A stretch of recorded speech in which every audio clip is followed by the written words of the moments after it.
Hello everyone, how's it going? It's me, Tim Dodd, the Everyday Astronaut. It is a huge day in spaceflight history. This is the first time we're finally going to be seeing people come back home from space after being on the International Space Station for about 2 months, but they're on a brand new vehicle. This is SpaceX's Crew Dragon Capsule. Oh man. So yeah, we're here today, guys. We're gonna tune in here, but I'm gonna give you guys a really quick rundown, just in case you guys missed the video that I posted this morning giving you a full rundown. We do have an article version of that video. So if you guys want to know how do they re-enter, what are the mechanics involved? What are the actual pieces of hardware? How do those thrusters work? How does a deorbit burn work? Phasing, orbits, all that stuff I've got you covered. Worked basically since last time you guys ever saw me. I've just been like head down working on this stuff. But let me show you guys something here real quick. We do have an article version of this. And it's, so if you go to everydayastronaut.com, you can click on a video about how do you get back down to Earth from orbit, how NASA astronauts Bob and Doug get home.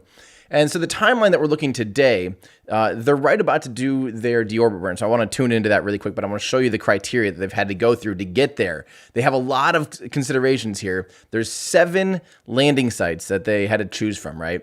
And they basically look at all the different sites, their weather, so you can't have wind greater than 16.5 kilometers an hour, 15 feet per second at the splashdown zone. Wave period and height must not be the same or greater than a 7-degree wave slope, less than a 25% probability of rain, specifically a 25 decibel on the relative to the Z on the weather radar.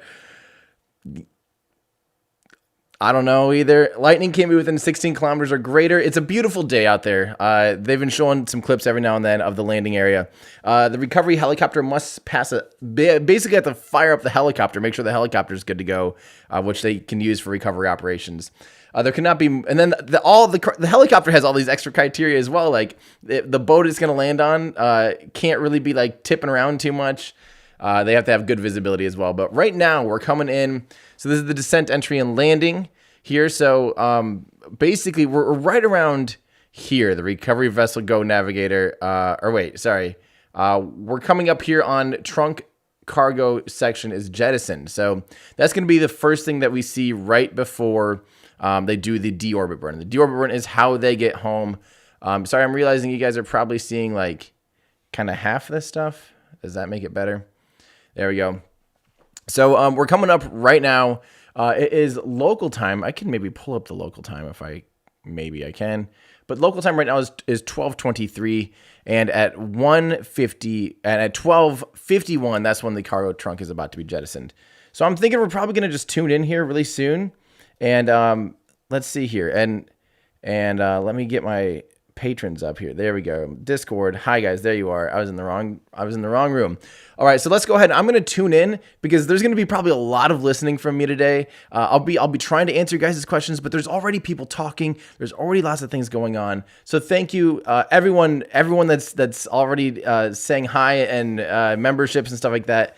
I really, really, really appreciate it. But this is probably not the time or the place that I'm going to be able to really sit there and be able to focus on all.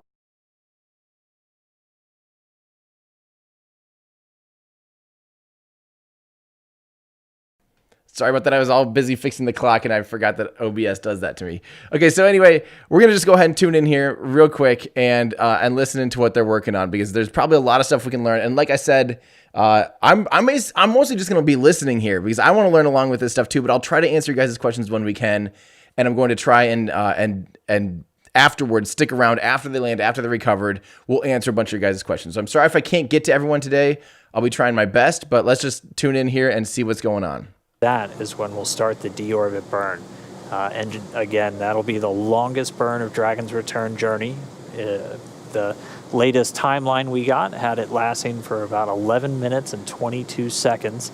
It'll be the last firing of those forward bulkhead thrusters.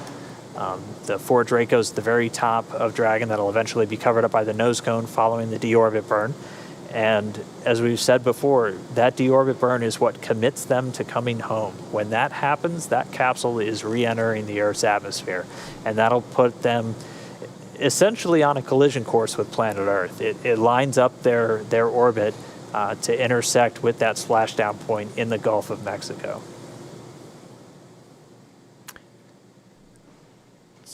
So real quick, as far as the pointy end up, flamey end down goes, we'll have to wait on that, I think, until we actually get to the main parachutes deploying, and then we'll be able to tell, whether or not the pointy end is up and what was the flamey end, which was the heat shield, is down.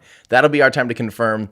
Like I said, we actually have that in there too. I think, Andrew, if we can move pointy end up, flamey end down, all the way down to after the main chute's deployed, because that's really the time that it matters almost the most. I think it matters the whole time, frankly, because obviously as they re-enter, they need to be able to have that heat shield facing forward. But luckily, having a big blunt body heat shield like this is extremely passively stable.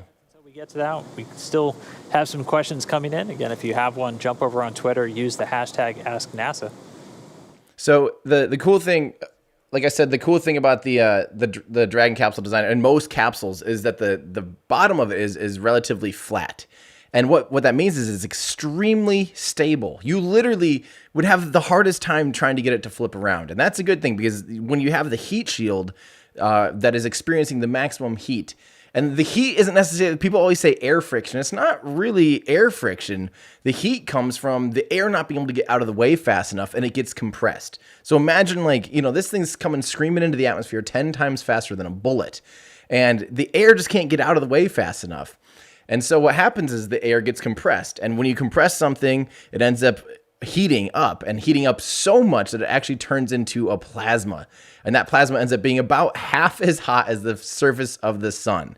So it's unbelievably hot. So that heat shield needs to be facing forward. That is the thing that helps it and ensures the survivability of the crew and vehicle. Banda. So I'm kind of listening here. Right now they're kind of asking questions, but I want to go ahead and answer some of your questions. We'll talk about this a little bit more when they do the deorbit burn. But one of the things that I wanted to talk about is how the deorbit burn is actually done from the nose. So they actually face forward to do the deorbit burn, then they flip around. It's kind of like the space shuttle did its deorbit burn backwards and then faced around nose first. This is the opposite of that. Like it faces nose first and flips around backwards. And the reason they do that is there's the thrusters, the Draco thrusters that are underneath the nose cone that are facing forward have a few advantages over the other 12 that are around the base of the vehicle. And that's that they're firing straight on, so you don't have any cosine losses. You don't have any losses, being angled at all, so they're straight on, so they're nice and efficient that way.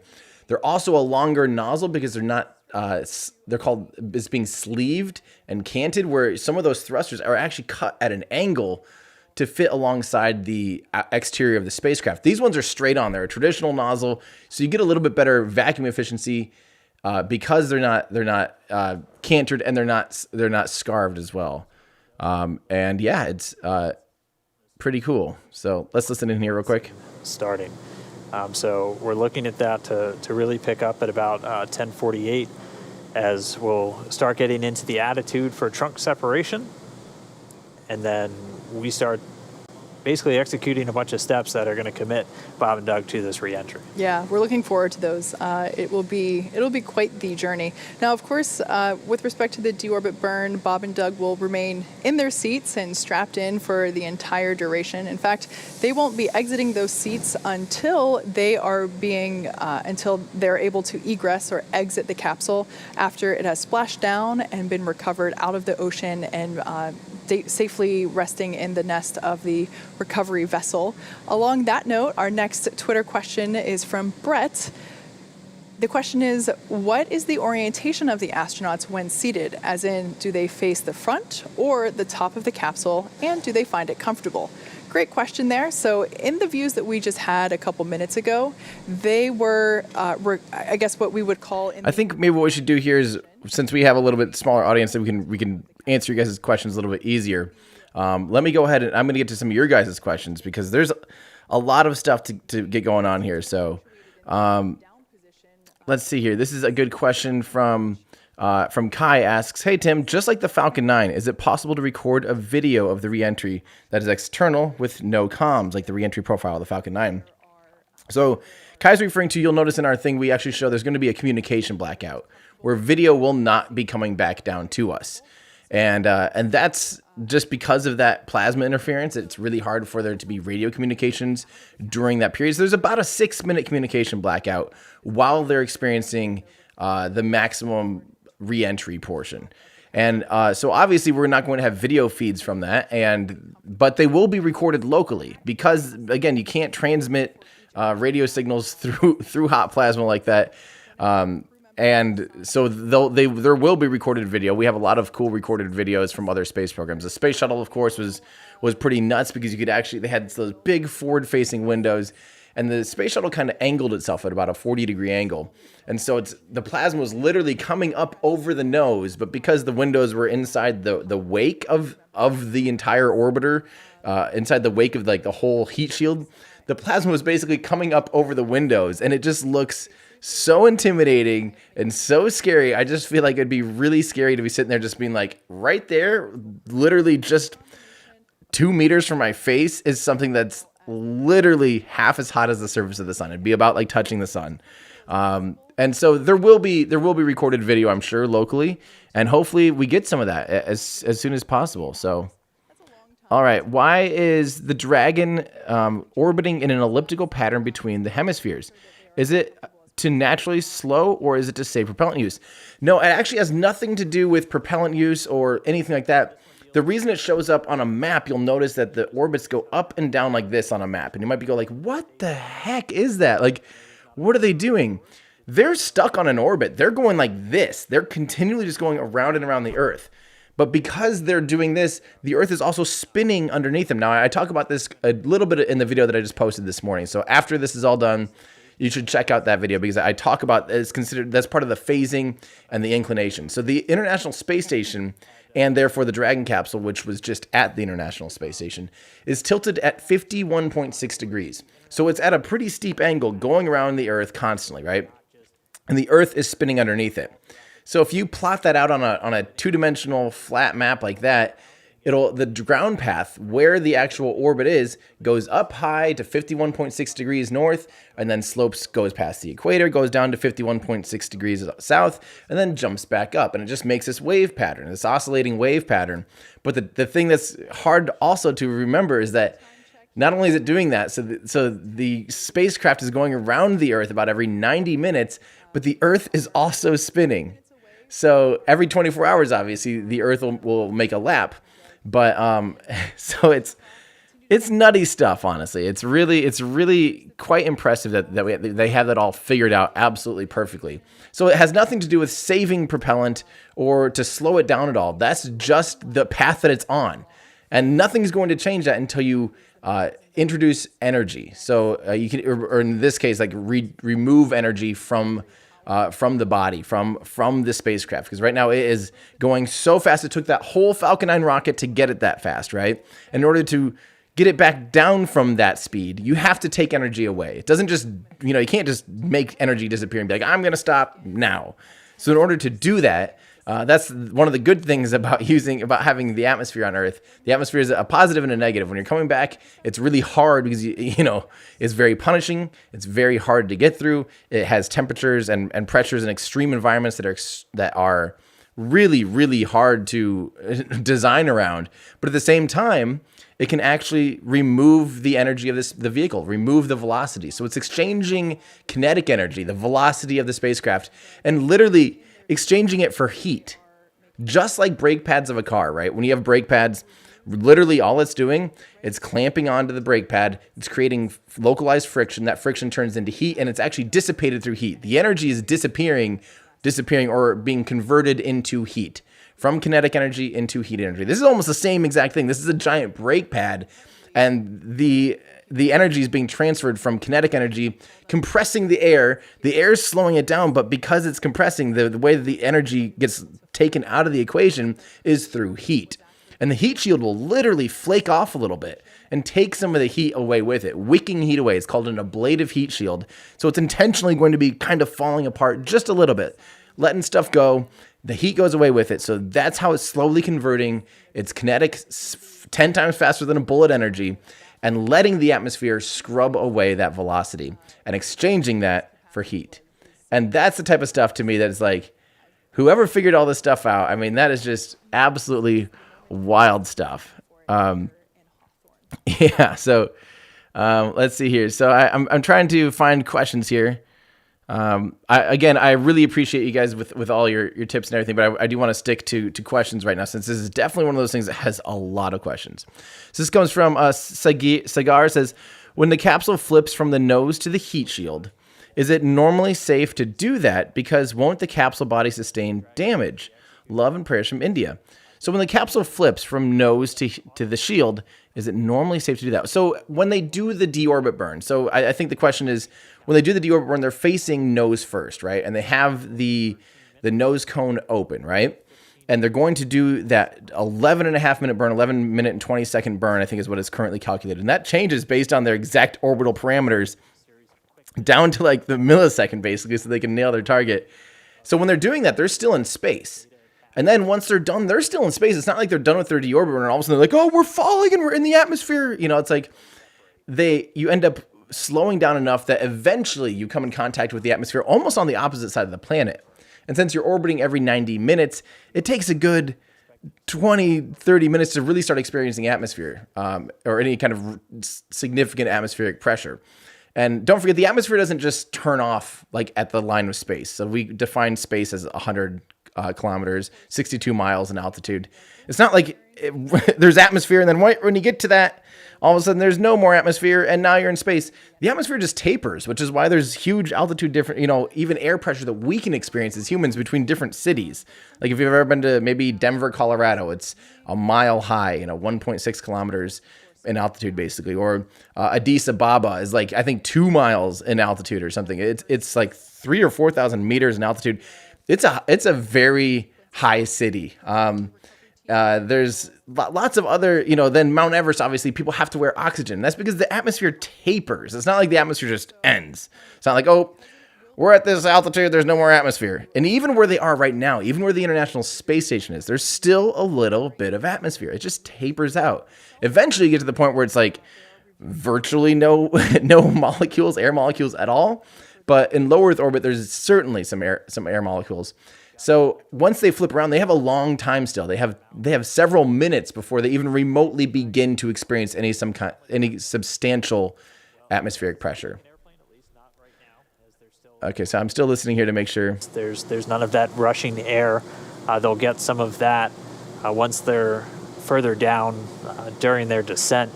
And then they're also able to hear when the Draco thrusters fire. And one of the really cool things they've done to train the crew is SpaceX had a number of microphones placed throughout the cabin during that Demo 1 flight last year. And they were able to record what it sounded like inside through all of the major burns, the launch, the descent and landing, everything. And in the trainer upstairs here at Hawthorne at SpaceX headquarters, they have speakers set up where as they're doing simulations or practice runs of the different phases of the mission, they're able to hear what it should sound like inside Dragon as they're going through that. So cool. I know that's one thing Bob pointed out is one of the things they're looking for is does this sound like I was expecting it to? Does this look like, is that a light I'm supposed to see? All of those different things that for them is like reflex by the time they've trained it this much. That's awesome. All right, let's take another question from you guys. Again, I'm kind of going to be trying to listen in here. So when we actually get to the next part, which I just want to make sure we're not missing any milestones here. And sorry, we're trying to get it so that our timeline will light up and show you what the next sequence of events actually is. But yeah, we're having problems with the way that our file system syncs. So yeah. We are less than 10 minutes away from this sequence starting. We are just about 9 minutes away, in fact. And first we'll see that maneuver where we'll get into the proper attitude or point Dragon really in the right direction for the claw and trunk separation. We're essentially going to do a 90-degree yaw maneuver, turn Dragon sideways to make sure the trunk goes out and away, not coming out in front of or behind the capsule, essentially re-entering the atmosphere with the capsule. We're going to avoid that. And then Dragon will position itself for the deorbit burn. It's going to point those forward bulkhead thrusters into the direction that it's currently traveling. This is called a retrograde maneuver, and this is done specifically to, we're going to slow the capsule down, but more than anything, we're changing the perigee or the lowest point of the capsule's orbit. Again, essentially putting it up on an intersection point with that spot in the Gulf where we're coming home. Now notice that he said, what's interesting, so the retrograde burn, what's weird about this, the retrograde burn is actually facing prograde. That's because the thrusters they use, it's all arbitrary, right? Like it doesn't necessarily matter. You could use a thruster that's sticking off the side of your spacecraft if you needed to for some reason. It doesn't matter which direction you're facing in space. There's no atmospheric pressure to make a difference in that. So they actually use the top 4 thrusters that are under the nose cone. They're Draco thrusters. They use those 4, which are facing at the top. So they're facing prograde. They basically point their nose forward towards the direction of travel. And it'll feel like they're literally hitting the brakes very little because the thrust to weight ratio is like 0.05 to 1 thrust to weight ratio is what I think we calculated for the Draco thrusters like that. So even when they're all firing, it's not like they're going to be like, whoa, we're slamming on the brakes. It just barely feel the lightest little pressure, almost no pressure on the restraints, and they'll slowly slow down. But they're going to do that facing forward, and then they'll flip around. So it's a retrograde burn, but they're doing it facing prograde, which which is kind of, I mean, I can't, maybe it's not actually that, well, let me think about that. No, I think that's actually pretty normal to do. I'm trying to think of how like Apollo did that. But yeah, anyway, pretty cool stuff. Again, these are the kind of things that I think is just fun to think about. And yeah, let's see here. Why did they place the deorbit thrusters under the cap? That's a great question, Razenbot. So that's, again, asking about, the top 4 thrusters are literally underneath the nose cone of the Dragon capsule. And you know what? I don't have the best answer to that. I'm trying to think about it from an engineering standpoint. If they knew that they're going to gain the most efficiency, again, by not having cosine losses, that's like, if you have thrusters pointing straight, they're going to be, basically 100% of their energy that's shooting that way. It'll all go the opposite direction, right? If you angle them out at any angle, you're experiencing what's called cosine losses, where you're starting to put, you're moving it still in the direction you're intending, but you're also pushing in towards the spacecraft. You're losing some of that energy to basically just compressing the spacecraft a little bit. And so if they wanted them to be facing straight up, they can't really do that along the body lines of the vehicle, because don't forget that's tapered. Those walls are at like a, 15-degree angle or whatever it is. So if you want those thrusters to point straight up, you can't just like stick them on the outside edge of the thing. It literally physically wouldn't fit. It would just be weird. You have to follow those body lines. So in order to make it so they do point straight up, you can hide them underneath that nose cone. Okay. Ooh. Dragon SpaceX for deorbit. Go ahead. All right, Doug, we are 5 minutes out from deorbit sequence start. In addition, just wanted to inform you we are expecting some RADICOM during claw and trunk sep due to vehicle orientation.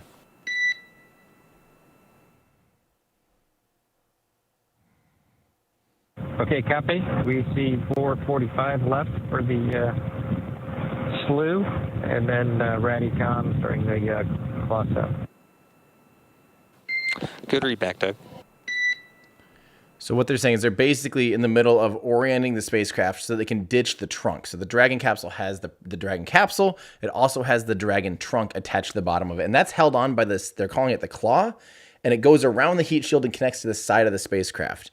And that's so that they can, that has all of the heat exchangers. So the heat pumps, the heat radiators are on the trunk. And on the opposite side, there's solar panels. Those solar panels obviously provide electrical power to the vehicle. So they're deorbit that before they deorbit, because the Dragon trunk is intentionally burning up on reentry. They actually want to put like space trash in there, literally like International Space Station. They put some stuff they want to throw away in this trunk, and they let it deorbit and they let it burn up.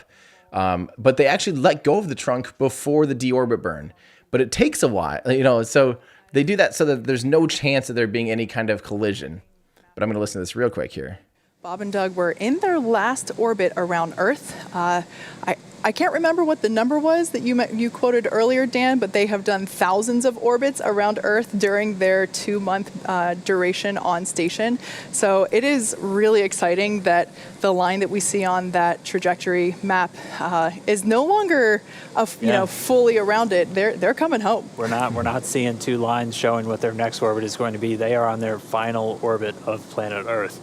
And this is their 1,024th orbit around our planet since they launched back in May of earlier this year. So we're counting down. We're under 3 minutes away from that first maneuver, and that's going to be a slew, as you heard Doug radio down.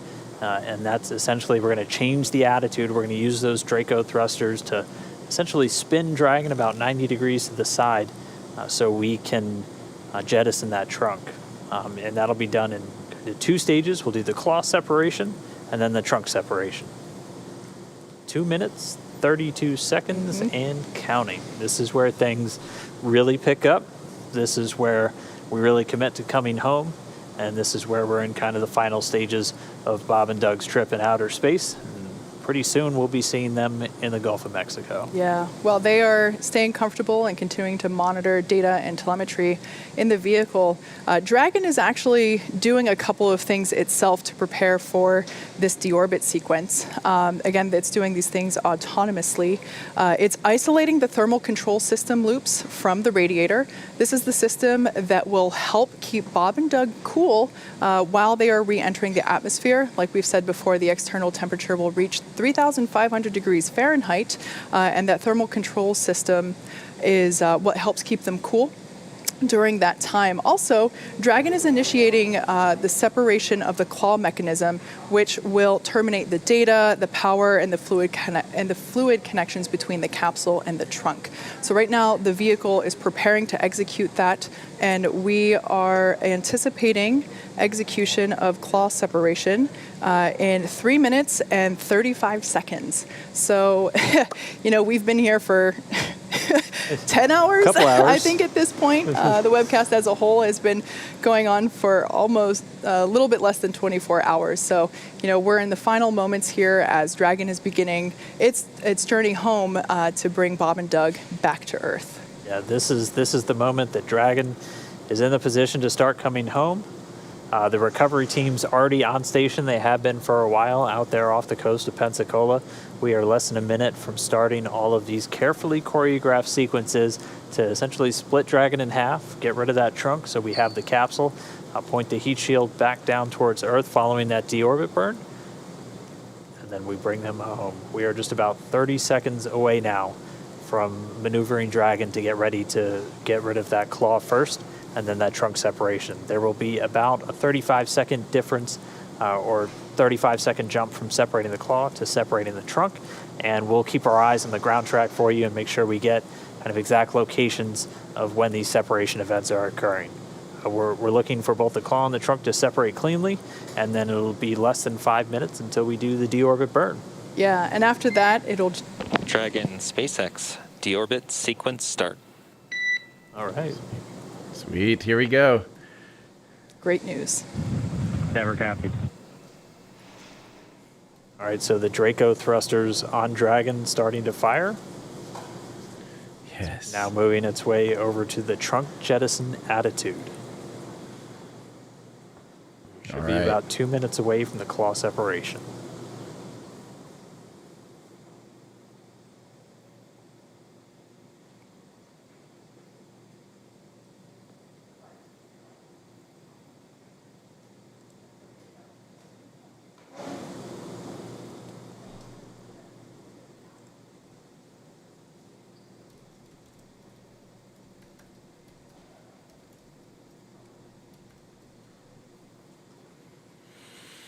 It's beginning, everybody.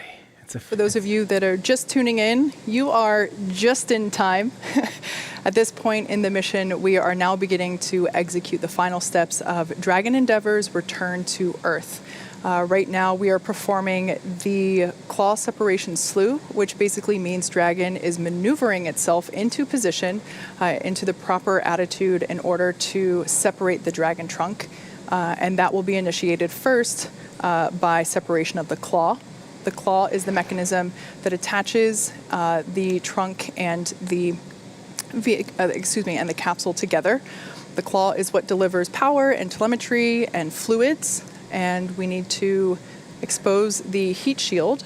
Right now the trunk is blocking that. So we will jettison the trunk, and we will then have allow us to maneuver into the proper attitude to perform the deorbit burn, which Dragon has performed a number of burns so far overnight and early this morning.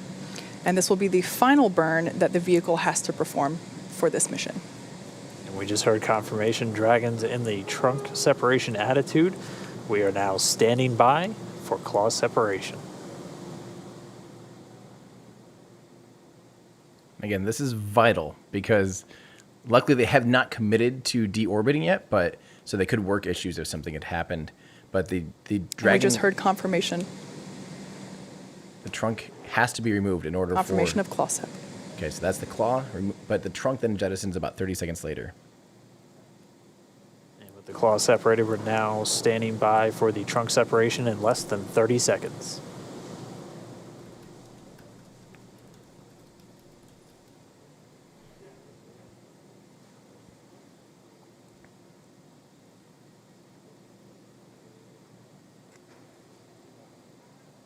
Ten seconds till trunk separation.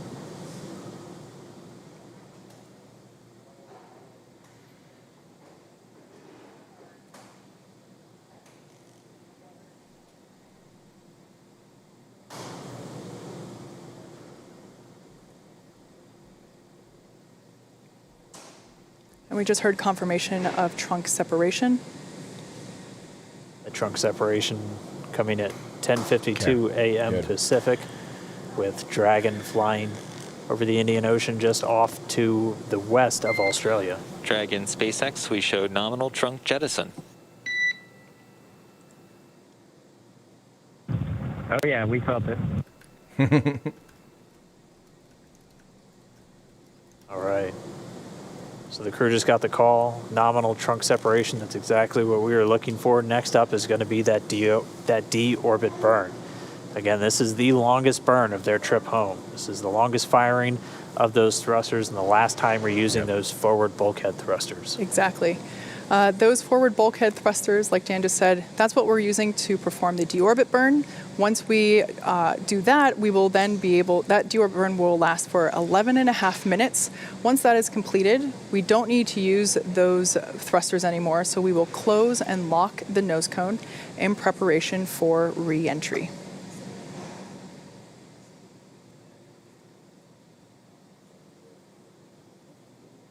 So we're a little under 3.5 minutes from the start of the deorbit burn. Again, our sequence of events has started. We're able to separate that claw at 10:51 a.m. Pacific.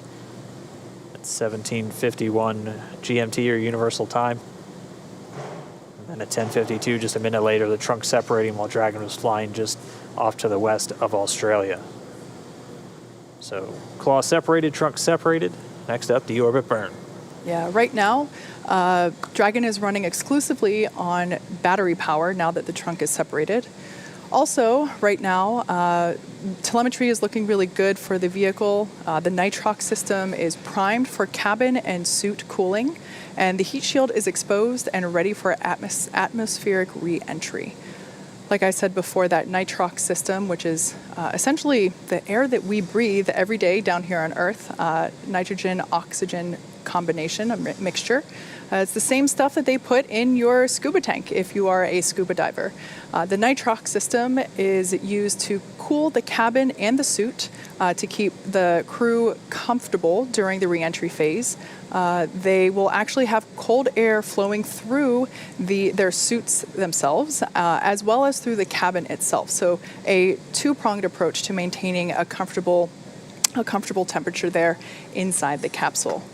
Like we said, the next event that we have coming up will be the deorbit burn, which we're expecting that to commence in 1 minute and 40 seconds.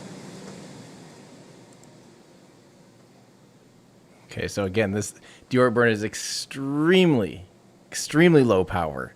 So that's why it lasts 11. They're only slowing down about 3%. Like, so to get up to orbit, it took the entire Falcon 9 rocket and 2 stages of it, hundreds and hundreds, just an insane amount of fuel, insane amount of power to get According home. to the ground tracking map there, Dragon. To get home, all you need is literally like a tiny bit of thrust, a tiny bit of delta V change, enough to lower your orbit into the atmosphere. Now, it's not an immediate thing. It's not like you go and like, now we're in the atmosphere. It's more like you slowly lower your atmosphere, and that changes where you're going on the opposite side of the planet. Basically, that's how orbits work. If you speed up, facing the area of your orbit, from the opposite side of the planet, that will raise your orbit. If you slow down, that will lower your orbit on the opposite side of the planet.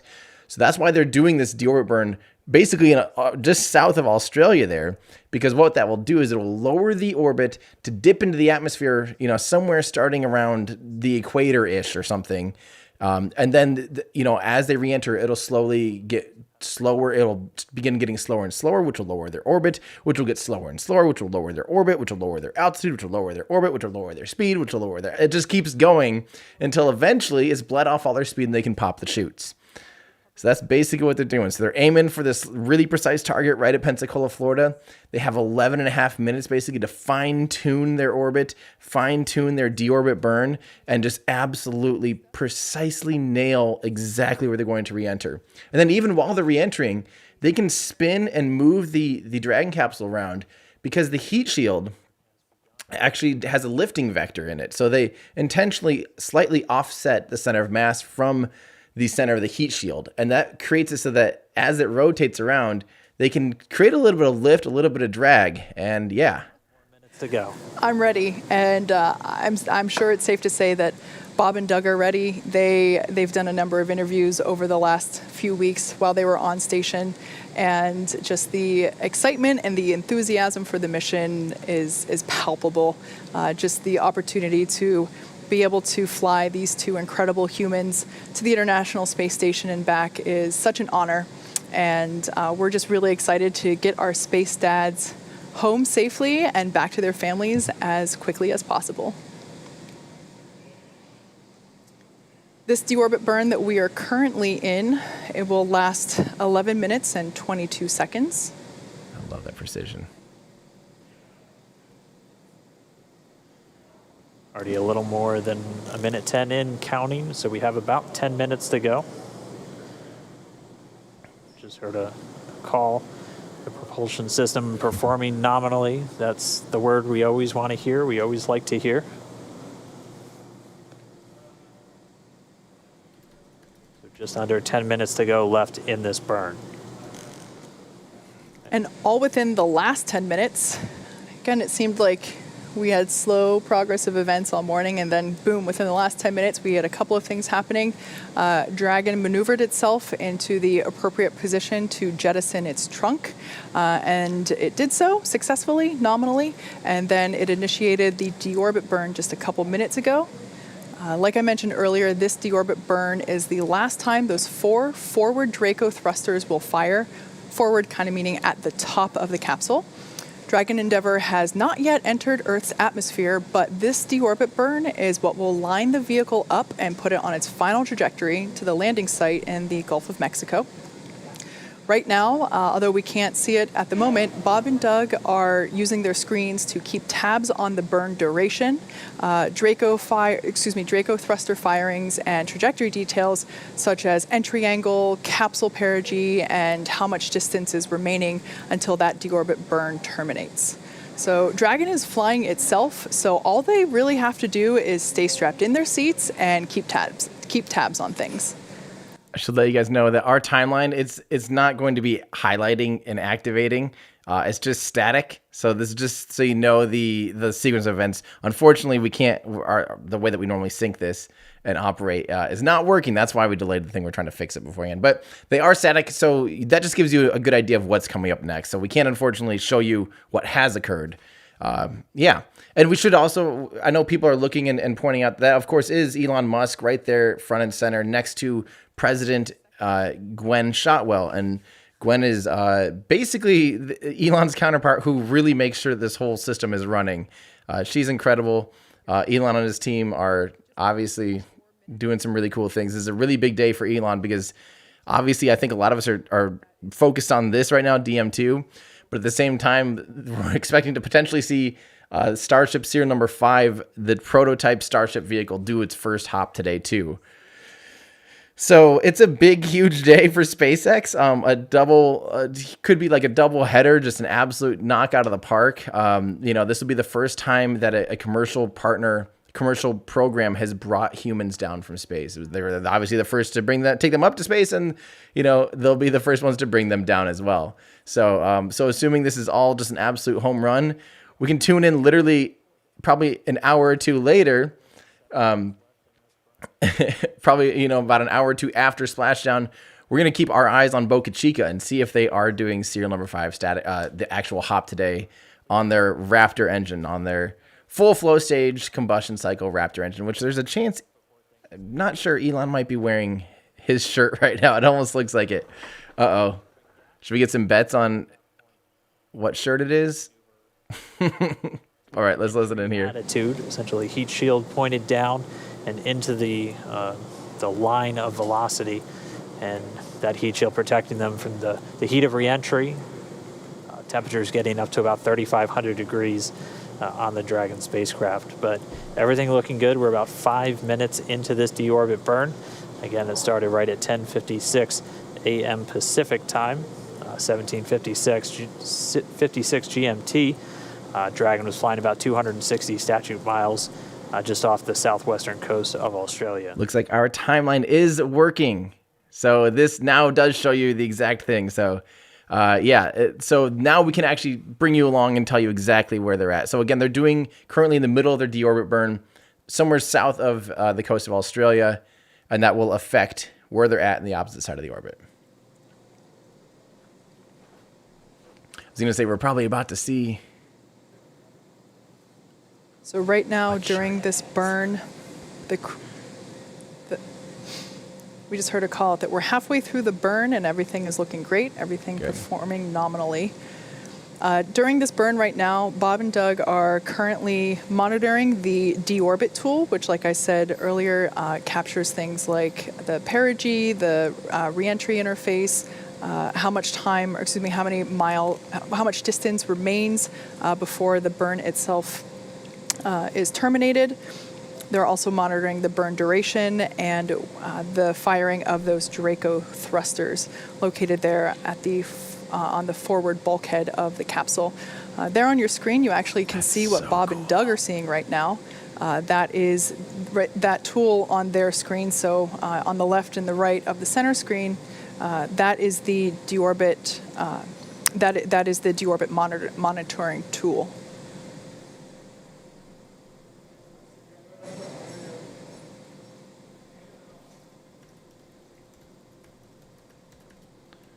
Man, I love seeing those screens. So we should say that, there are those 4 thrusters, and the cool thing is there's some redundancy there. So those 4 thrusters perform this deorbit burn, and the way that thrusters work is you can't throttle them. So they're actually going like just kind of constantly alternating in a sense, and that's how you kind of control how much power it's producing. So they could actually have a thruster go out and just kind of alternate between some other ones. And they can even use some of the lower thrusters. There's actually 4 more those ones are angled that also can help in this maneuver as well. So and the whole thing's smart. The whole system's smart. So say a thruster would go out, they can actually kind of start instantly basically firing up the other thrusters, because it's basically in this kind of like how a drone or like a quadcopter knows its own orientation and all that stuff.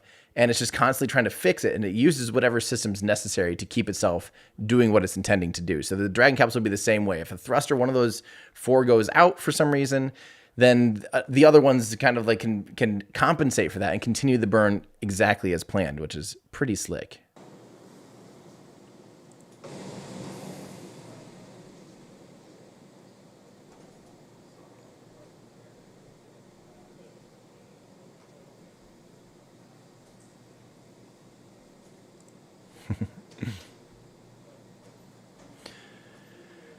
There on your screen is a shot of our Mission Control Center here at SpaceX headquarters in Hawthorne, California, where the Dragon operators and mission leaders are there monitoring Dragon's progress. They continue to watch the propulsion data and all the GNC data, making sure that everything is looking healthy and nominal. So if I can squeeze in some stuff, let's see. This is from Fallen Gaming. Can't wait to see the deorbit live. About 2 minutes, 30 seconds until the end. Got my coffee in hand. Just waiting to suggest an Everyday Astronaut coffee mug. We do have Everyday Astronaut coffee mugs, I think, in the shop, or at least we used to. At shop.everydayastronaut.com or everydayastronaut.com/shop. We definitely used to have mugs. Maybe we're out, but... Ready to close the nose cone, that protecting the docking ring, guidance, navigation, and control sensors, and also these 4 forward bulkhead thrusters that are currently performing the deorbit burn during the actual reentry process. So we are at just under 2 minutes from the conclusion of the deorbit burn.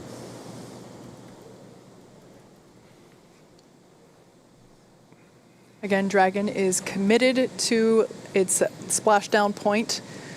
There is no going back.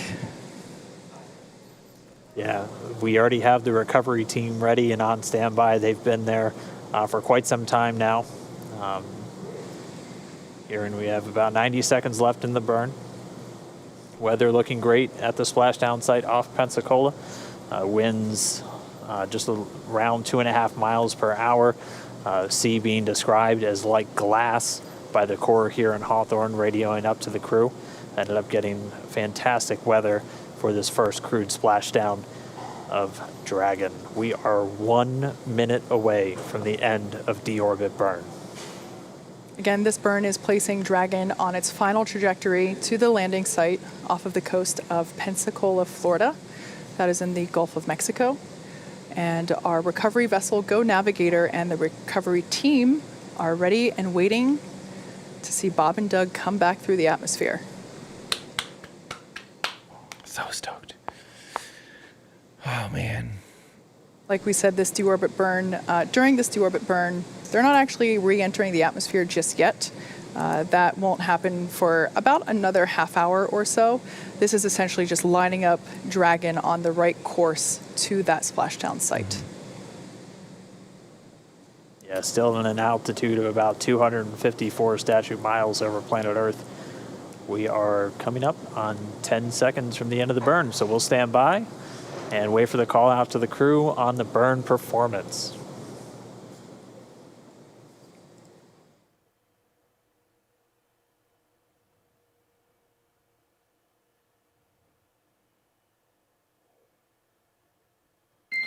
Dragon, SpaceX, deorbit burn complete, performance nominal, nose cone closure initiated. Sweet. That's what we want to hear. Nose cone in work. Everything's normal.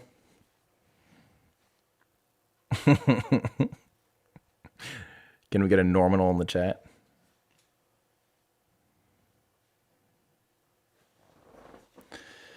So now the nose cone has to All right. close.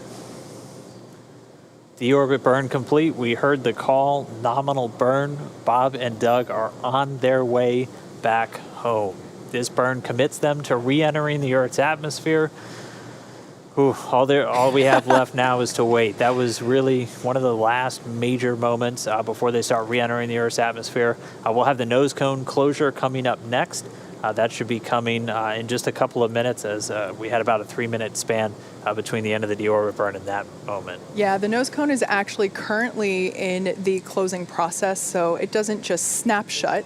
It does slowly close and lock. So right now, that nose cone is in the process of moving back into the closed position, and we will hear the call out for whenever it has fully closed and whenever the latches have secured.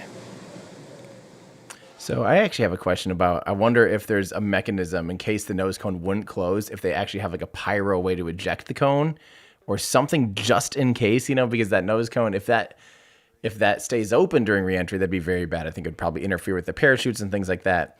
So I wonder if they have an emergency situation to be able to jettison the nose cone just in case. It actually did have a button. You know what? When I got to sit in the Crew Dragon, oh my word, I think I just answered my own question. They had a button in the Dragon simulator that said jettison nose cone, and maybe they do actually have a mechanical way to detach a nose cone in case for some reason it didn't close properly. Wonder if we had someone who could ask. A series, so the first series will close and then the second will follow, and that'll take about a minute to complete. I'm going to ask Elon, is there a way to manually... what did I say? Jettison nose cone in case there was an anomaly. I never know how to spell anomaly. An anomaly in the closing process.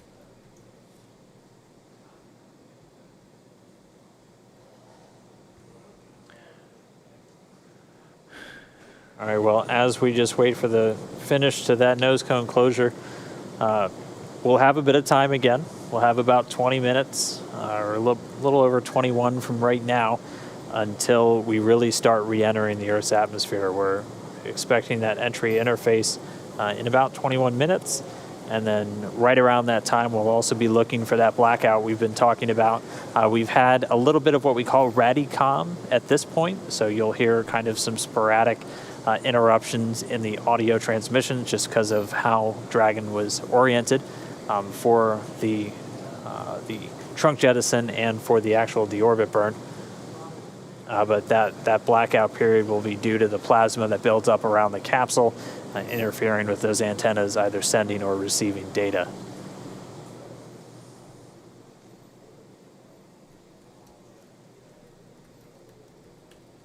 So I've heard the call out that the first set of hooks for nose cone closure are in motion. So this will complete in 2 sets. The first set is now in motion. So really good news to hear that. Everything looking good so far. Like I mentioned before, in the background, Dragon has inhibited the forward bulkhead Draco thrusters that we just used to complete that deorbit burn. This is to ensure that it's safe to latch that nose cone shut for reentry. Also, the vehicle has initiated the nitrox purge. Nitrox is simply a mixture of nitrogen and oxygen. It's what we breathe. And the nitrox that is being purged into the system is cooled, so allowing that cool air to circulate around the cabin, but also inside of Bob and Doug's suits will help to keep them cool and comfortable during re-entry, which will be coming up in about 20 minutes. Yeah, for those of you guys wondering about the camera people, they're recording there for probably likely a documentary of some kind or something. Those are not streaming cameras. Those are likely there for posterity or for some kind of production later on. I did want to point out, I think in the back, in the blue mask on the left, let's see, it might be just slightly out of frame. I think that's Benji Reed, principal Dragon Capsule, Dragon engineer. We are latching the nose cone. Good. Currently underway with the first set of hooks. The first of 2 sets.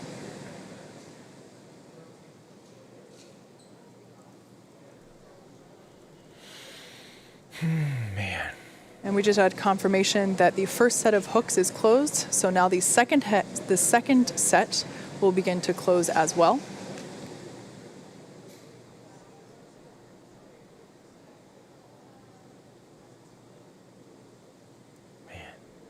This is pretty crazy. I mean, the last time the U.S. did this was in 1981 for STS-1 with the space shuttle. We don't really want to talk about how that one went because it was actually a really close call. That was John Young and Bob, not Bob Behnken, Crippen. Young and Crippen was on STS-1 1981, and what was it? April 12th, because it's Yuri's night, right? April 12th. 1981, and they accidentally didn't realize this, but the main, there's a big main tail flap in the space shuttle that ended up basically getting a little bit jarred, and it didn't have full control through reentry, and luckily it was a nice, safe, conservative reentry profile, but it was actually, they looked on later review and they're like, oh, this could have been catastrophic. And obviously the cool thing, the space shuttle required all these big, huge turns in the upper atmosphere, these big S turns to really nail down its landing site. And it just really wasn't as passively stable as something as simple as a Dragon capsule or as a capsule in general. The capsule shape, being that gumdrop shape, is incredibly passively stable. So at this point, say the spacecraft, lost all control of its thrusters, and as long as it's facing the right way to begin with, even if it's not facing, you could almost go nose first into the atmosphere, and it's going to want to flip around to its heat shield. That's how stable it is. So it's an incredibly stable and inherently stable design. So this is the first time since 1981 that we've witnessed a new spacecraft in the United States go through this reentry process. So it's definitely a very momentous occasion. So, yeah. Latching has completed. Good. And we just heard a call out that the nose SpaceX nose cone is secure for entry. Copy. We see it on board. All All right, great confirmation there. Back and forth from Mission Control here to Bob and Doug up in Dragon Endeavour. That Bob and Doug have also confirmed on their displays that the nose cone has closed nominally and it is secure for entry.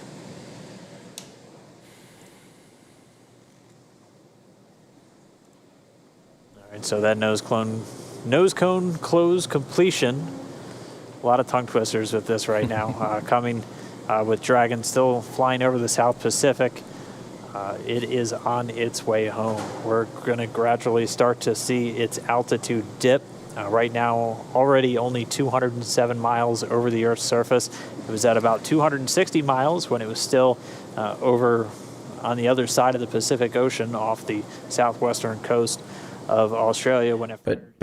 What Dan's saying too right now, how it's slowly lowering. It's not just falling straight down. When you're in orbit, you're spinning really fast. You're flying 10 times faster than a bullet.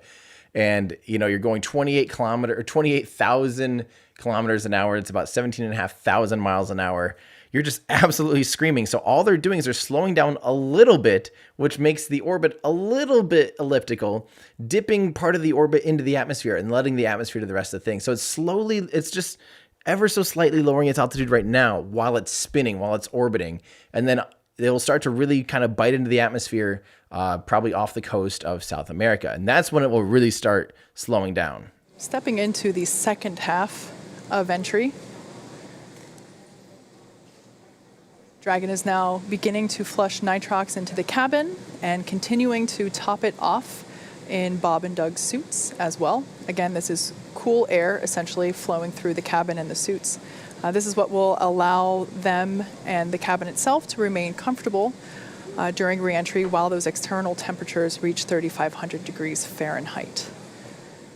So I did want to remind you guys some exciting news that we got recently, only about a week or two ago. Before this mission even wrapped, NASA totally changed their mind about reusing the SpaceX Dragon capsule.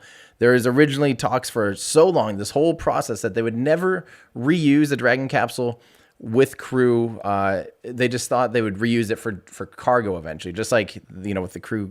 This is now the Dragon 2 spacecraft, so they have a crew variant and a cargo variant. The main difference, cargo doesn't need the abort motors and life support and stuff like that, so it's just a stripped down version. And the thought was going to be they were going to strip down the crew ones and use them for cargo. But now we're already seeing, and not only that, they always were saying that they wanted to use brand new boosters, brand new Falcon 9 first stage boosters. Even though, NASA's used to using reflown boosters or used boosters on a lot of their other missions, all their CRS missions and all that stuff. It came out like a week or two ago that NASA's all of a sudden like, you know what, we're going to go ahead and reuse this capsule. We're that confident that it will come back in good enough shape to be refurbished safely. And we're going to start reusing boosters as well. So upcoming in, end of August or September, early September, I think, is going to be the Crew 1. That'll be the first operational crew flight with 4 people. And then about 6 months later, early 2021, they're going to reuse this exact same Dragon Capsule Endeavour. They're going to reuse it and refly it with 4 more astronauts on board already. So they already made up their mind that, it seems like everything is safe and good. Even though it splashes down and all that stuff, they have that much confidence that SpaceX has already reused spacecraft, their whole Dragon 1 program. Almost half of the Dragons that ever flew to the International Space Station. There's been 20 missions with the Dragon 1 capsule. Almost half of those were reused. I think 9 out of the 11 were reflown capsules. So they obviously have the data. They have the knowledge on how to reuse a spacecraft that has splashed down. And beyond that, Dragon 2 has big upgrades as far as refurbishability and like waterproofness and all that stuff. So including the heat shield, we had a good question in Discord. Someone asked, is the heat shield replaced every flight like the space shuttle? It's actually supposed to be reusable for up to 10 times. And I think they can literally measure just the thickness, how much ablated. And then from there on, they can still make the decision on whether or not to reuse that heat shield. But there is a refurbishment process. They're saying conservatively, they said it was only, I think Benji Reed said it was like a month or two that they could have the spacecraft flipped around in 2 months. And so they're quite confident that even though this will be the first time they're totally refurbishing for human flight, they're quite confident they can refurbish it and have it still fit within the 6-month time frame, which is amazing. We're under 11 and a half minutes from where we expect to hit entry interface. So that's where Dragon will really start feeling the effects of being in a denser atmosphere. And then we are still tracking that blackout to come right around that same time. We are under 27 minutes away from Splashdown. So we are under 27 minutes away from Bob and Doug being on planet Earth for the first time since May 30th. To kind of put everything in perspective, the Dragon capsule departed from the International Space Station several hours ago, but according to what Dan just said, it's essentially halfway home just based on altitude alone. So the International Space Station is about 250 miles above Earth's surface. I think right now it's between 250 and 300. I think right now it's about 263 miles above Earth's surface. So based on that telemetry that Dan just read off, is from an altitude standpoint, Dragon is halfway home, and yet that second half is going to be covered in the next 27-ish minutes while we wait for splashdown and recovery, versus the several hours that we've been covering since yesterday. Yeah. That's Yeah, amazing. we will continue to see its speed drop as it's dropping out of orbit. It's starting to hit the atmosphere. It's starting to slow from the effects of that friction, generating the heat on the heat shield and building up the plasma eventually around the spacecraft. Its speed's going to continue to drop. It's already below 17,000 miles an hour, and it'll drop to essentially a terminal velocity of about 350 miles an hour right as those drogue chutes deploy. And those are going to pop out when sensors on the Dragon spacecraft, both GPS and pressure sensors, tell the spacecraft it's at the right altitude, and then those will automatically deploy. Those drogues coming out of the top section of the spacecraft using two mortars, or pyrotechnics essentially, to deploy those to do the initial slowing and stabilizing of the Dragon capsule. Yeah, then after that, the main parachutes will pop out and further decelerate it to about 119 miles per hour. And then that will continue to decelerate. And by the time that the capsule is splashing down in the Gulf of Mexico, it's only going 15, 16 miles per hour. So significant reduction in speed there over just the course of a couple minutes. That, of course, is a pretty comfortable speed. The way that the astronauts have described it previously with other types of missions also landing down, doing land landings at about the same rate. They said it feels like you're in a minor fender bender. Yeah, you're definitely running into something. You'll feel it, but they do a lot of work with the seats and the restraints with these crew members just to make sure, while it may be a fender bender, you got more than a seatbelt essentially holding you in. So they're very secure in their suits and in their seats, and they're going to stay in there even after Dragon touches down. We'll still have communication with Dragon. Once they're in the water, it'll stay powered on. Probably most importantly, the air conditioner will continue to work while they're in the capsule in the now Gulf of Mexico, and much warmer temperatures than they've seen for the last couple of months. And we'll still be able to talk to them from here in Hawthorne, and the recovery teams will be able to as well. Yeah. I'm seeing some questions about the cameras. And so, yeah, this is from Chris. I agree. It is a little bit sad that we're not seeing the outside cameras of these events, or any they do have cameras that can point at like the trunk and probably see the trunk separation and things like that. So I'm a little bit sad, but I think they're just more worried about having all systems pointed at telemetry right now and data.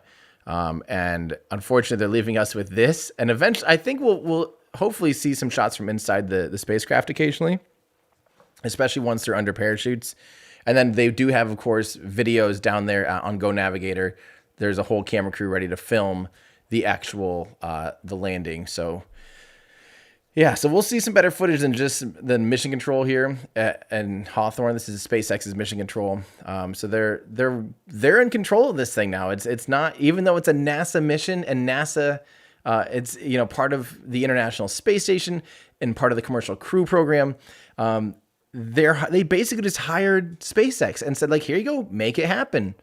Make it happen, SpaceX. You are now in control. They are just the Uber to the International Space Station. They just get paid an amount, and there's a tight collaboration. But at this point, it's all All hands on deck right here at Hawthorne, California.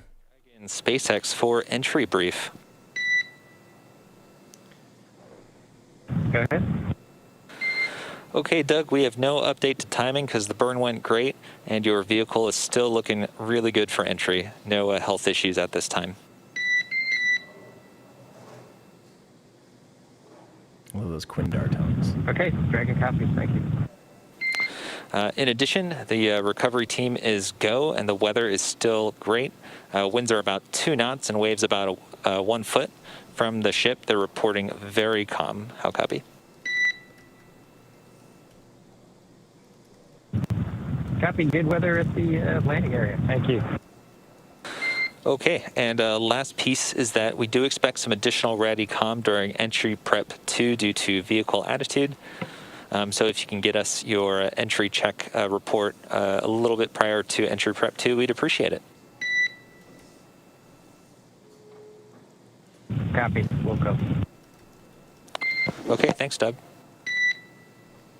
So there we just had a bit of a briefing between Mission Control and Bob and Doug up in Crew Endeavor, just confirming with them that the deorbit burn was great and that the timing on their pads doesn't need to be updated. We are able to upload new trajectory calculations, including times that remain live depending on how the burn goes, and at this point in time, those don't need to be updated. It is important that they do remain accurate because Bob and Doug, their primary mission right now is to continue to monitor the vehicle status and telemetry and data being presented to them on their touchscreen displays in front of them. And so during the more dynamic events, they certainly want to be aware when things like parachute deploy will be happening and when splashdown is expected. So making sure that the timeline of events, the sequencing is accurate is certainly important in order for them to stay aware and updated of upcoming events. Just another quick position check. Dragon still out over the Central Pacific, down to about 108 miles in altitude. We're expecting that entry interface to come up in the next 4 minutes or so. Again, at that point, Dragon should be at an altitude of right around 62 statute miles, or about 100 kilometers, and that's when it really starts to feel the effects of the atmosphere. It starts to experience the lift and drag and other atmospheric effects it's been free from while flying in the near vacuum of low Earth orbit. So continuing to drop in altitude, still looking for an on-time splashdown. Should just be about 19 minutes from now. So this is a good question. And sorry, guys, I'll get to your guys' questions when I can. It's going to be really hard today. How come they spend so much time orbiting in the capsule? In the future, could they undock and land faster? So I just released a video this morning. A lot of you guys probably haven't been online enough to notice, but I did a video all about like the considerations and the criteria, the orbital mechanics around re-entering and deorbiting. But the big scoop, basically the big takeaway is they're orbiting. Nothing's going to change that. Like you can't turn hardly. Hold on. SpaceX copies. Entry prep complete. Thank you. Awesome. So it's really, really, really hard to change your orbit. So basically you have to just line it up when you're aligned with where you want to land because the Earth is spinning below that orbit too, right? So there's just considerations about the landing places and then not only that, but also the phasing. So where the spacecraft is when the orbital path is aligned with where you're trying to land. So it has to be, it's all these considerations. There's basically 3 different moving parts. It's like playing 4D chess or something. And it's time of you, the speed of you, your relative speed, the orbit, where the orbital plane is, where you're going to be landing, splashdown criteria, all the waves and everything. So I have a video that tells you everything about it, how you re-enter and land. After we're done here, check that video out. I promise a lot of your guys' questions are probably answered in that video, including, why don't they use the Super Dracos? Why aren't they, probably every question you have, I promise I've pretty much got answered. So have a watch on that video afterwards, and it should answer everything we're seeing here today because we're only 15 minutes away. The weather is good. We saw blue skies and a couple of white fluffy clouds out there in the Gulf of Mexico as we got views from our recovery vessel Go Navigator.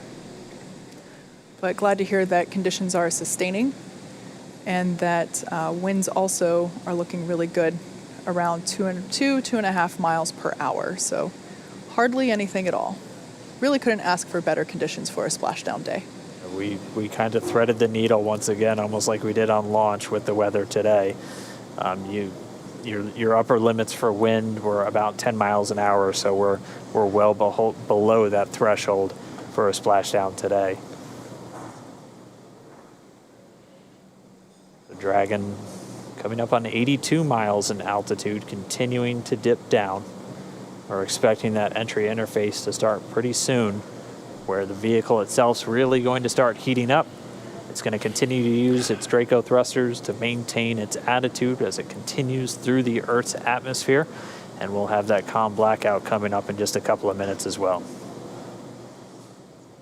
I should mention, though, that Dragon's shape is substantially taller. It's a taller vehicle with less steep walls, or I guess steeper walls, actually. They're almost more vertical compared to like Boeing Starliner and the Orion capsule, which have almost like 45-degree walls. So those ones actually are more stable for re-entry. Dragon might be a little bit top heavy and they might need to do a little bit more active control to really make sure it's right in the sweet spot and perfectly stable. But again, these are designed to be passively stable as well, though, or at least more inherently passively stable based on their shape. Man, is anyone else? Are you guys feeling like my heart's beating? It's like we're coming up on the real stuff here. Oh, man. So like we said, we are anticipating a brief blackout period where we're unable to communicate with the capsule. We're expecting that to start in exactly 3 minutes. That will last for 6 minutes total. And during that time, we will be unable to command the vehicle or receive telemetry. That being said, Dragon is designed to be fully autonomous, so it's driving itself anyway. So Bob and Doug will stay fastened in their seats. Like I said, that anticipated loss of signal, or as you'll hear it called LOS, is anticipated to last for just 6 minutes. And again, I saw a good question from Big Deal. And again, I'm sorry that we're going out of order here. You guys have been awesome bearing with me here. Like I said, I really want to listen to this. But why do the beep bop sounds happen when they talk? I noticed on Apollo. Those are called quindar tones. And one's higher and one's lower. So you can tell the start and end of a transmission based on... Wait, or is it Earth ground comms have one beep at the start and stop? Let's listen. We will see you on the other side at 1842. Okay, so it's start and end because the tone goes... I can't go that high, but it's about a half step high, and then it goes low. So start transmission, you hear beep, end of transmission, you hear boop. And that's so that there's some kind of digital record almost, or some kind of in tape and replay, you can tell who is starting and stopping what communication. It's just kind of a way to have an audio record and even like a notification almost. Like, here we have an incoming transmission based on that little quindar tone. So we'll be going through entry interface, where it is encountering aerodynamic forces, really starting to build up the external temperature and that external temperature will reach about 3,500 degrees Fahrenheit. However, the interior of the cabin is environmentally cooled, so Bob and Doug should remain comfortable during their descent. There will be cool air flowing not only through the cabin itself, but also through their suits. The suits have sensors on them that are able to detect the temperature inside that suit, and once that sensor reads that it has reached the maximum temperature threshold, it'll flush the suit with some cool air and really circulate and cool it down. I'm going to listen in here, but I think the crew only experiences about 3 to 4 Gs of deceleration here. So it's at peak. But that's one of those numbers I do want to get confirmed. So I'm going to listen in here and see if we can get that. That communication at about 42 minutes after the hour. So for these next 6 minutes, they're already less than 60 miles in altitude. And this is when the capsule is really heating up during that reentry, reaching temperatures of around 3,500 degrees Fahrenheit, as again, you're essentially hitting the atmosphere at more than 17,000 miles an hour, and the friction building up that plasma around the spacecraft. And that's what's going to prevent us from talking to Bob and Doug or getting data back from the spacecraft for the next 6 minutes. Its flight computers are in control, though. It's going to continue to maintain its appropriate trajectory and attitude, having attitude determination devices on board the capsule, not reliant on communications with satellites. And it's going to continue dragging down the correct path for this splashdown off the coast of Pensacola. So we are in that blackout period. We're going to continue to stand by until we get them on the other side.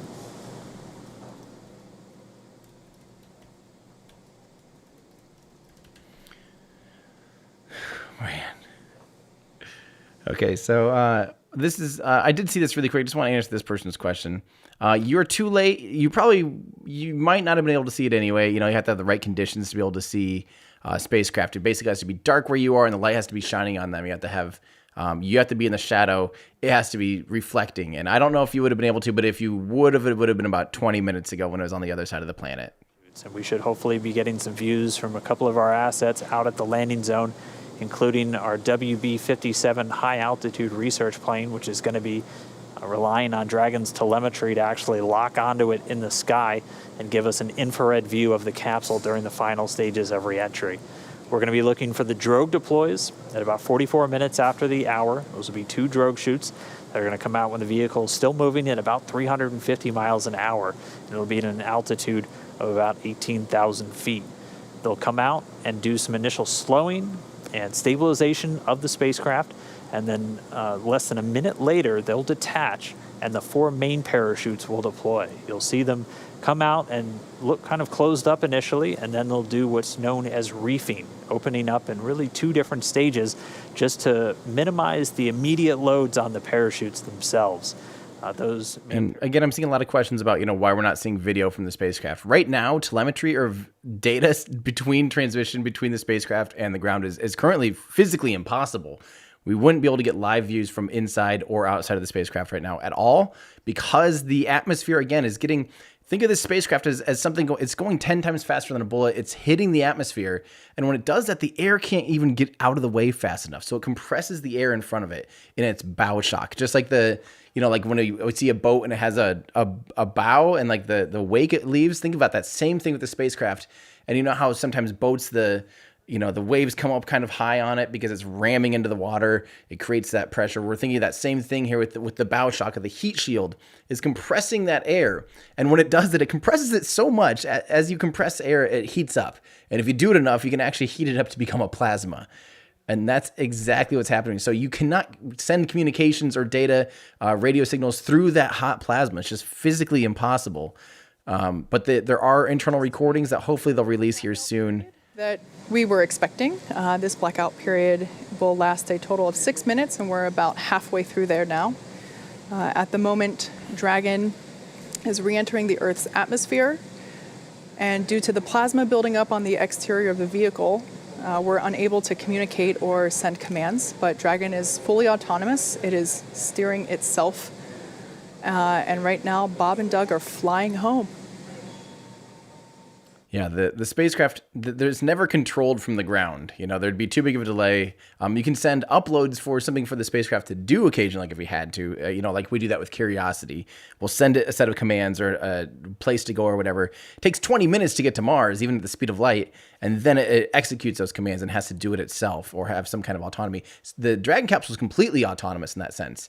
Where there's no input from the ground to fly it home or do anything like that. It's got a program sequence that can be updated if it needed to. But we're going to hear them asking for comm checks constantly, just like in the Apollo movies and stuff. So I do want to listen in for that. So we're still inside that anticipated blackout window. It does look like we are getting maybe some sporadic data starting to peek through, which is why you heard that communications check with the spacecraft.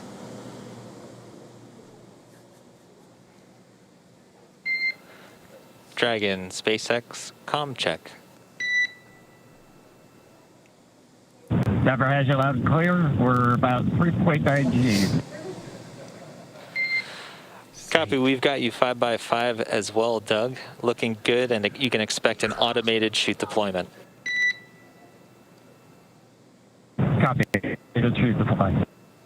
Okay, so we're coming up on the All right, drogue really chutes. good news there. We have come out of the blackout period and we have reestablished connection with Dragon Endeavour with NASA astronauts Bob Behnken and Doug Hurley on board.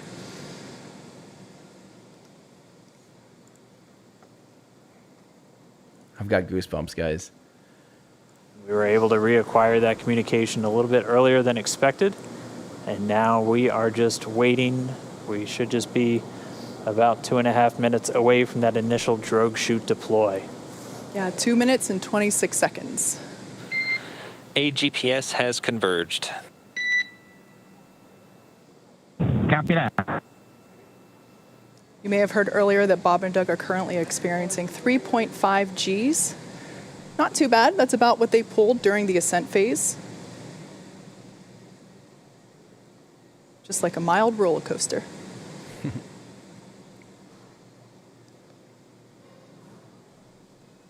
So the vehicle is now over the Gulf of Mexico. It is approaching the landing zone off the coast of Florida near Pensacola. And there we have our first shot. There it is. The first view from the WB-57 airplane. It is dipping in and out a little bit. This is going to be an infrared camera showing us Dragon re-entering. It's basically coming in, it's like a meteor, it's coming in and you're seeing the tail of its plasma still and it's hot air in its wake. GPS units that it uses actually in the parachute deployment process as it helps, along with the pressure sensors, really give a solid altitude to the flight computers on when these are supposed to deploy.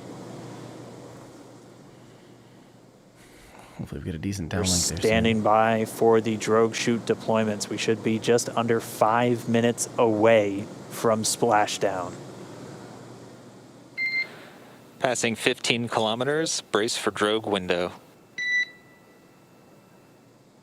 Oh, there's a video. Copy. We're braced. Just about 14 kilometers in altitude, 8.4 miles, continuing to descend. There on your screen, we have a shot of the capsule as it is preparing to deploy those initial parachutes, the drogue parachutes. Again, these parachutes help slow the vehicle down even further and help stabilize in preparation for main chute deployment.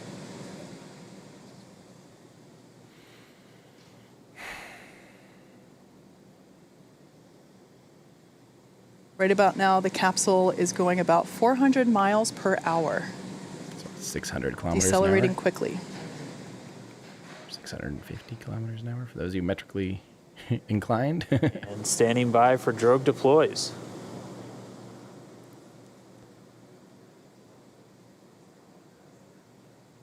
So it's now, Visual, 2 drogues out. oh yes. There on your screen, we have visual confirmation of those 2 drogue deployments. Copy. Do drogue.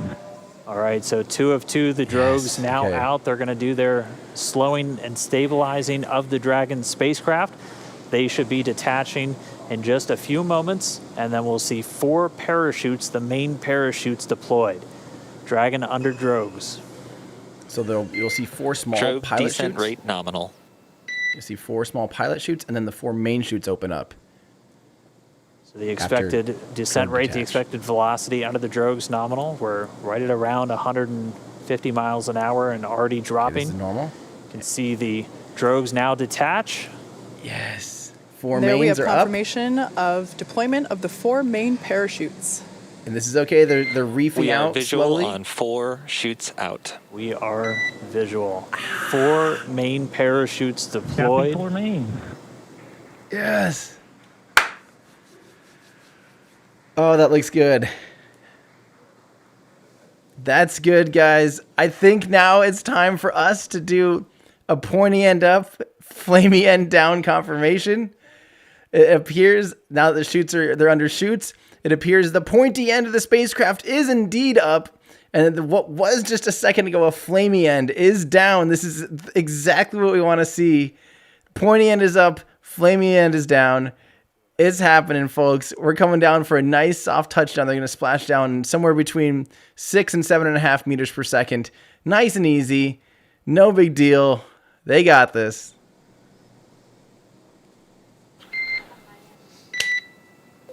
Main chute descent rate nominal, passing through 700 meters. Oh, yes. So at this point, Dragon has saved all propulsion systems on 600 board. meters. 600 meters. And we're 600 meters above the Gulf of Mexico. Should be approximately a minute 30 from splashdown. Mission control team here in Hawthorne has reported the precise landing coordinates to the recovery team. They are standing by, ready to go get our space dads. 100 meters. Go get those space dads.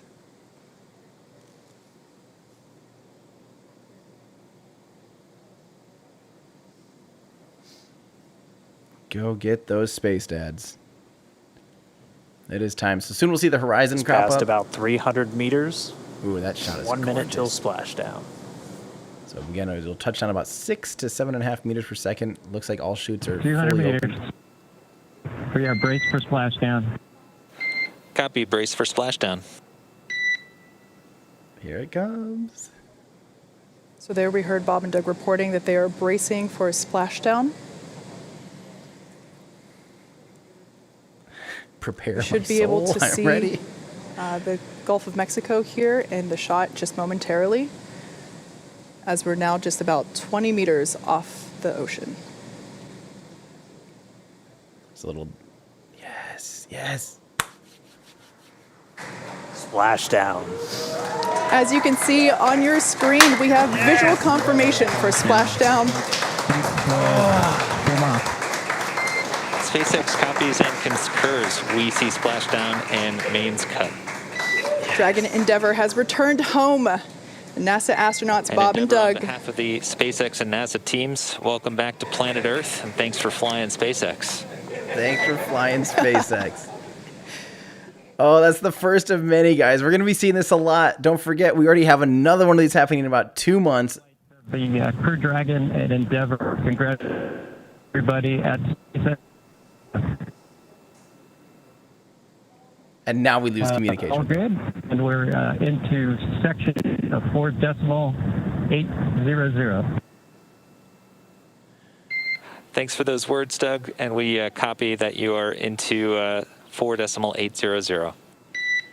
The great So news all around there. Our space dads are back on Earth after a 19-hour return journey from space. Dragon Endeavour has splashed down in the Gulf of Mexico, just off the coast of Pensacola, Florida. And on your screen there, you can see our 2 fast boats, and they are indeed fast, racing out to greet Dragon Endeavour as it sits there. The first, on there we can see a view inside the capsule. Bob and Doug looking good. Although the communication was a little choppy, we did hear... SpaceX Endeavour in 3.1, we show ourselves in stable 1. And SpaceX copies for vehicle assessment, step 3.1, stable 1. Good news. Stable 1, essentially. They're upright in the water. Stable 2, also another potential where it could be on its side or even upside down, but Dragon does have a water ballast system to keep it upright where it's able to essentially pump seawater into bladders in the service section of the capsule. But they're upright. We already see the fast boats approaching. They touched down, came right on time at 11:48 a.m. Pacific, 1848 UTC. Bob and Doug now in the water, and the recovery ops, they've already begun. We already see the fast boats. So I'll give you guys a little rundown here. So there's 2 fast boats. The first one's going to go out. It's going to make sure that none of the hypergolic propellants that the thrusters use, they use monomethyl hydrazine and nitrogen tetroxide, or MMHNTO. And that is actually extremely toxic. It's a horrendously toxic gas. And they've been fired basically all the way through reentry. They had still been active. So there could be some residual gas. And just to make sure there's no leaks or any problems like that, they actually go up to the spacecraft and they do, with masks on and everything, the first boat will go up and check for hydrazine leaks and make sure there's no leaks, nothing noxious that's going to injure the recovery crew at all. And then they also check the integrity of the spacecraft, make sure everything looks good after reentry. The second fast boat out there is going to go try to return the parachutes, and they go grab all the chutes so that doesn't hinder in recovery operations with the boat that will come and scoop it up. So back in the days with Apollo, they basically got out and they laid, you know, all the older capsules in the United States, they got out and they laid in like a little boat, and then they were recovered. Ooh, this is playback. This is going to be cool. But basically, you know, they went and laid out and then they got scooped up by a helicopter. That helicopter then took them to the deck of an aircraft carrier, right? But this is different. This is, oh, that's looking down. That's, oh, cool. Those are the 4 parachutes in the water. But now they just have a boat. They have a recovery team. It's a SpaceX recovery team. They call them the SpaceX Navy almost. And they go out with this. There'll be a ship that has everything, basically. It's a pretty small boat, but it's called, the one out doing this one is Go Navigator. On the Atlantic coast, there's an identical one called Go Searcher, because there were 7 options for landing sites. They have 7 pre-planned landing sites. And there's 4 in the Gulf, 3 on the Atlantic coast. And these boats, they'll drive up to them. So first they'll kind of get everything secure and all that. And then the actual recovery vessel will go out, turn around and scoop it up out of the back with this hoist, and then hoist it up onto the deck of the ship. And then once it's on the deck of the ship, they open the hatch and let the crew out. And they immediately take the crew. The crew's going to be weak-ish. They've been up in orbit for about 2 months, experiencing micro G's. So their body is not adapted to Earth, not adapted to gravity. And so they'll have to be helped out of the capsule and into immediately a medical checkout facility on the deck of the vehicle. Right there, like they only help them to go 5 or 10 meters or something, just a nice quick little jaunt over there. They check them out, and then they actually have the option. I think Pensacola is one of the closest to shore options, so they'll probably just stay on the deck of the boat, no big deal. But if it's, some of them are like 300 kilometers away or 200 miles off the coast, and if they're that far away, they'll just stick them up on the helicopter, which there is a helipad on that ship, and fly them home so they can get home quickly to their families. So let's see here. I'm going to listen in quick. She's joining us by satellite phone. Brandy, if you can hear me, I mean, what is it like right there in the water? What was it like to watch Dragon? We're watch them splash down for the test objective. So stand by at the console. Once we get it up and operating, I'll let you know. I'm not sure what we're hearing there, but this comes from That Gamer. They are now called Earth Dads. So I'm going to answer this question from Ben Quigley, because I know, again, I just did a video all about this. Such a shame they splashed on rather than Ben accidentally said repulsive landing instead of propulsive landing, but all in all, good show, SpaceX. So again, I just released a video this morning all about this entire process. So whenever you tune out here, have a watch on that. I'll tell you all about the orbital mechanics, all the hardware, all the timelines, all the criteria, everything. I take care of you up and down. I promise you'll have almost no questions. But the Super Draco thrusters are primarily there as an abort system. And originally SpaceX planned, when they released the Dragon 2 capsule in, what was that, either 2014 or 2016, I don't remember.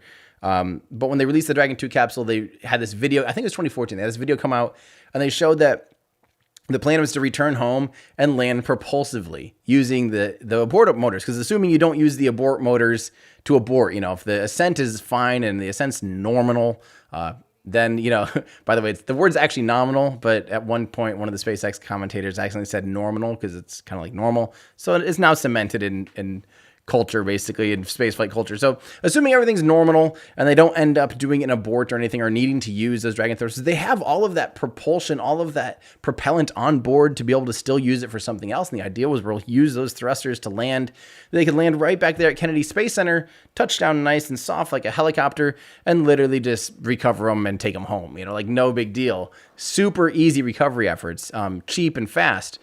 But there was a few reasons why NASA wasn't a big fan of that. NASA didn't like that you'd have to have landing legs protrude through the heat shields. They also just weren't necessarily sure it was the safest option to have to rely on rocket engines, even though there were redundant pairs of engines on all the corners. They just weren't really too stoked on it. And originally, Elon thought it was cool because they could use that for, that architecture to be able to propulsively land on the moon or propulsively land on Mars, which, of course, when you have something that big and heavy, you have to have propulsive landing in order to land. Parachutes don't cut it on the moon because there's no atmosphere. Mars has a very thin atmosphere, so when you start getting over certain masses, it just does not make any sense to use a parachute. Parachutes scale poorly for heavy objects, especially on Mars. So they have to use propulsive landing. And the original idea is, hey, we'll just use this same capsule to go to the moon, go to Mars. We can propulsively land, no big deal. But they pretty quickly found out it just was not the right architecture, that they're still using, adding all this extra mass of a heat shield, all these extra things. And it's just not the right architecture to do propulsive landing on other worlds. And then so you add all these things of like, NASA didn't really want it. It would have been a pain in the butt to certify it. Maybe it could have happened. You had the heat shield holes, and it's not even good on other worlds. It was basically just a party trick at that point. And when you're dealing with human life safety, it's not worth, risking anything like that. And so then the next question people say is, well, couldn't they use that as a backup? And I've had many people have almost like, how dare they not have it as a backup? What if the chutes fail? You're telling me that they wouldn't give it everything they got just to turn on those engines and propulsively land? What are the odds that the parachutes, which are now 100% reliable and have been tested to the nth degree, right? Now you have to arm a rocket system that has potential to do a lot of harm if it's your highly pressurized Super Draco engines. The whole fuel system steps up to a different operating pressure. All these things happen in order to arm the Super Draco with board motors, and it's not like you can just turn them on. They have to be actively, they have to be doing thrust differential to make sure they're maintaining orientation. They have to have perfecting, ground radar to make sure they're landing softly. Like, yes, all of the hardware is kind of there, right? They could do it, but the odds are, by enabling all those steps, all that hardware, including the potential to turn on these engines, you're actually adding so much more risk than just making sure that your parachutes work, right?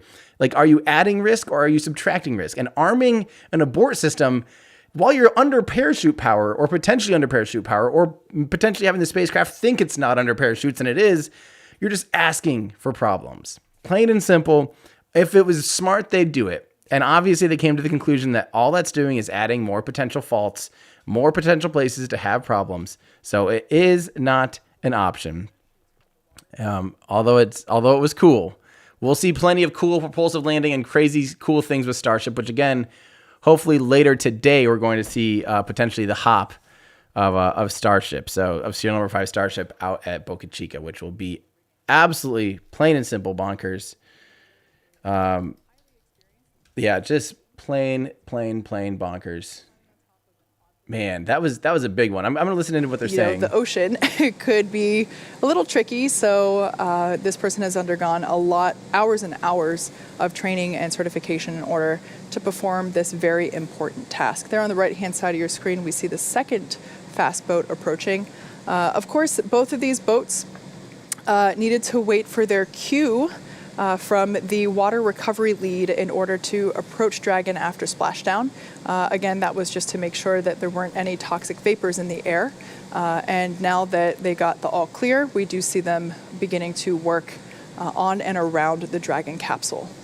So even though the camera's a little shaky, that water looks super, super duper smooth, almost like glass, which is certainly ideal for a water recovery like today.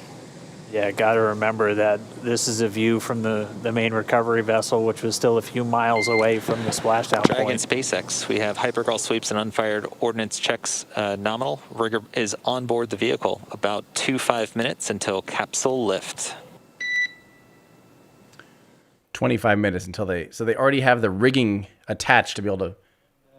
Good news. So they're about 25 minutes away from pulling the spacecraft out of the water. So that's awesome. Vapor tests came out positive, or rather negative, which is a positive thing. So the team was able to approach, and now the crew member that is installing the rigging is on top of the capsule. It's difficult to see there because the slower vessel, the primary recovery ship, is a little further away. But as we heard, it's just a mere 2.5 minutes until they will be hoisted out of the water. I'm sorry, 25 minutes, not 2.5. I misheard that. Yeah, they're fast, but they're not that fast. So I see a good question here. This is from Tech Controls. I imagine Elon would want to be at the hop. Any idea how long it would take for him to get there? We actually had this discussion just a little bit ago in Discord. I should mention, if you guys want to learn more about space or have a community to talk about spaceflight stuff, we have an awesome Discord channel. It's a Patreon exclusive. So if you'd like to join our Discord channel, go to patreon.com/everydayastronaut. It's just a really welcoming, warm community where we're all learning together constantly learning about spaceflight. And it's just awesome. I love everyone there. We're talking about how long would it take for Elon to get from headquarters to Hawthorne, or from Hawthorne basically to Boca Chica. And Hawthorne Airport can't actually, someone, I forget who it was who was that? Just dropping those knowledge bombs. That was so awesome. But you can't actually, Dr. Raptor was who it was. It was so awesome. Dr. Raptor was was telling us that you can't actually take off a Gulfstream, Elon's jet, from Hawthorne Airport, which I didn't know. I think they shortened the runway apparently. But so he can't take off from Hawthorne. He can go to another airport about a little bit further away, probably more like 10, 15 minutes away. And then he could land at Brownsville Airport, which is about 15, 20 minutes away from SpaceX Boca Chica. So really the flight time should only be 2 or 3 hours. So, I mean, at best, I think if he really tried right now, he'd probably be in Boca Chica in about 3 or 4 hours. I don't know what he's going to do. I would really, really, really assume that he really wants to be, at the actual, at the hop of serial number 2. So for those of you who don't know what I'm talking about, SpaceX is working on this prototype vehicle called Starship. Well, the whole vehicle will be called Starship, but they're currently in a prototype phase. So they're on their serial number 5 version, and they're hoping to fly it today. This thing is massive. It's 9 meters wide, about 30 meters tall. So 30 feet wide, almost 100 feet tall. And it is huge. It's running on the most advanced rocket engine in the world. It's currently sitting out on their test stand.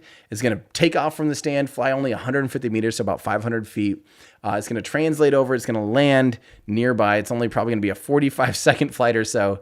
But it's using some of the most advanced things in the world. And it's just been crazy to watch them try to work on that vehicle because they've had a lot of teething problems. So to see them get to this point, this will be a fully reusable rocket that can take more mass to space than the Saturn V, but not lose any of it. You can recover all of it and refuel it up and do it again. It's a really exciting future for SpaceX, a really exciting future for spaceflight fans. And so this is a first small little baby step in their bigger grand scheme of the Starship program. And we're going to see new little landing legs deployed today. I'm really excited for that. So we will see. We will see. Not really laying on their backs in the ocean. They are seated upright a little bit, which would allow them to have a better view of the team working to... I saw some questions about how is the guy climbing on the capsule, isn't it hot? So it probably gets fairly hot, but again, most of the heat is on the heat shield, which gets wicked away. So the heat, all of the plasma and the gas is 3,500 degrees Celsius, about half as hot as the sun. Or is it 1,800 and the sun's 3,500? I think it's 1,800 degrees or so. All of the plasma is that hot. Only a small percentage actually gets to the heat shield, and the percentage that gets to the heat shield, most of it gets wicked away. Luckily, the walls of the vehicle are inside the wake, so they don't actually experience much heat at all, really. I mean, they'll get some heat and they'll get hot, but then it had about 6 minutes of cooling off.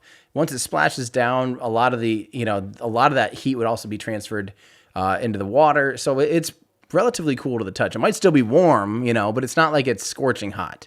So, someone can approach it, no problem. Throughout the entire recovery process, essentially until it's time to get them out. And on that note, too, we had again, I'm really sorry if I missed some of your guys' super chats. I was having to tune in. Does that water get superheated after splashdown from heat shields? Again, depending on how hot, I'm guessing by the time they actually do touchdown, I don't even think it'd boil water anymore. Like it will have cooled down substantially by that point. What's that other boat? That one looks like it's just a fisherman out there like, hey, what are you guys doing?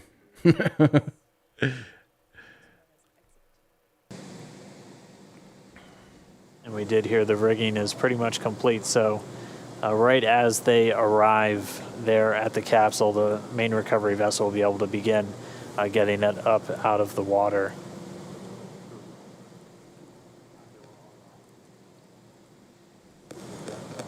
So now as the recovery vessel Go Navigator is getting closer to Dragon's position there off the coast of Pensacola, Florida, we're able to see the capsule in a little bit more detail. It is certainly no longer a bright shade of white. Like we said, those external temperatures were reaching up to 3,500 degrees Fahrenheit. So the thermal protection systems enable Dragon to return while keeping the internal temperature rather temperate. And you are seeing a few more boats than expected. The team's currently working with a few private vessels in the area, making sure that they get out of there. No way. Guys, are you kidding me? Are you kidding me? I hope they get fines for that. Are you serious? Just locals just driving up to it?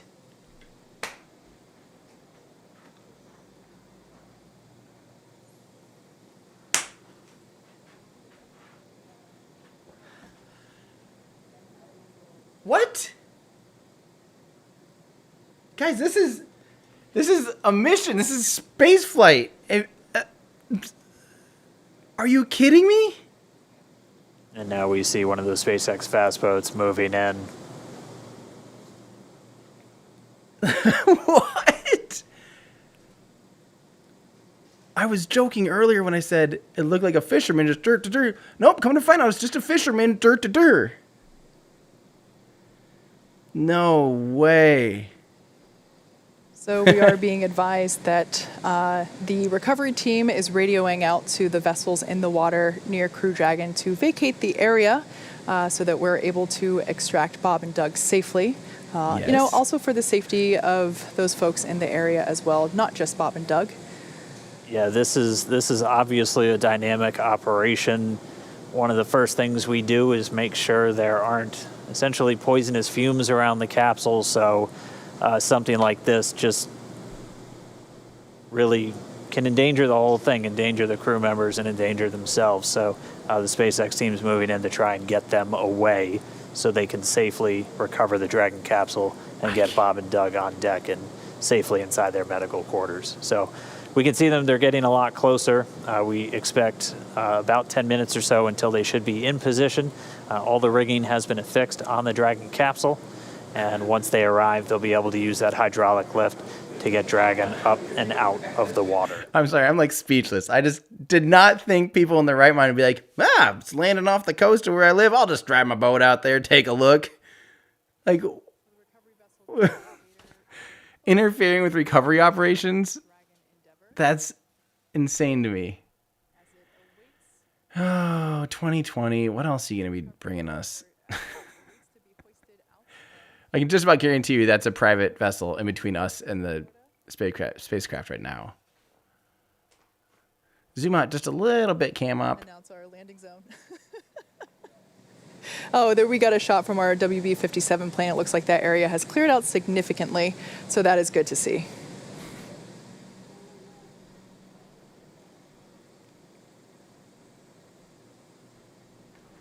And we're also hearing that all of the parachutes have buoys on them, so also good news as the recovery process continues for SpaceX DM-2.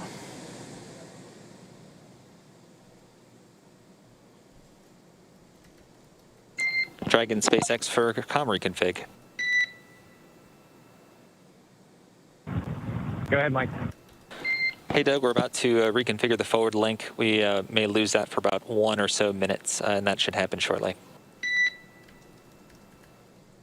Copy. Yeah, just give us a call back when you think you got it back. Will do.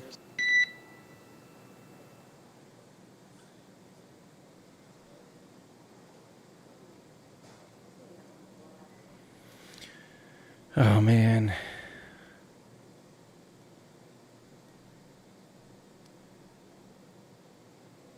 So as the main vessel gets closer, it's going to back up and get its hydraulic lift set up right next to the Dragon capsule, still in the water. Bob and Doug still inside, just waiting for that recovery. We should start the hoisting operations in the next 10 to 15 minutes. And then it'll be a pretty quick lift up out of the water using that hydraulic lift into the Dragon nest on the deck of the boat, or the ship rather. And then they'll move it underneath the helipad into essentially the crew recovery area, where they'll have a platform right up to the hatch. They'll be able to open up the hatch. SpaceX medical doctor will be the first one through the door, able to do a quick check-in with Bob and Doug on their status. And then he and the other medical doctors, flight surgeons, and trained technicians will begin to help them out of the capsule. Yeah, earlier, just after splashdown, we did hear Bob and Doug report that they were feeling good after reentry, so that was relayed to the flight surgeon, and good news to hear. Again, this is a view coming from the WB-57 plane as it is circling the area, and we can see Dragon awaiting to be pulled out of the water. Again, we are anticipating that lift to begin in just under 15 minutes. We're approaching 14 minutes here. And then in 21 minutes, we will have an open hatch. You can see the main recovery vessel in the top right there. That's the helipad with the big SpaceX X on top. It's now backing up towards the capsule. Certainly not to be confused with one of our landing drone ships.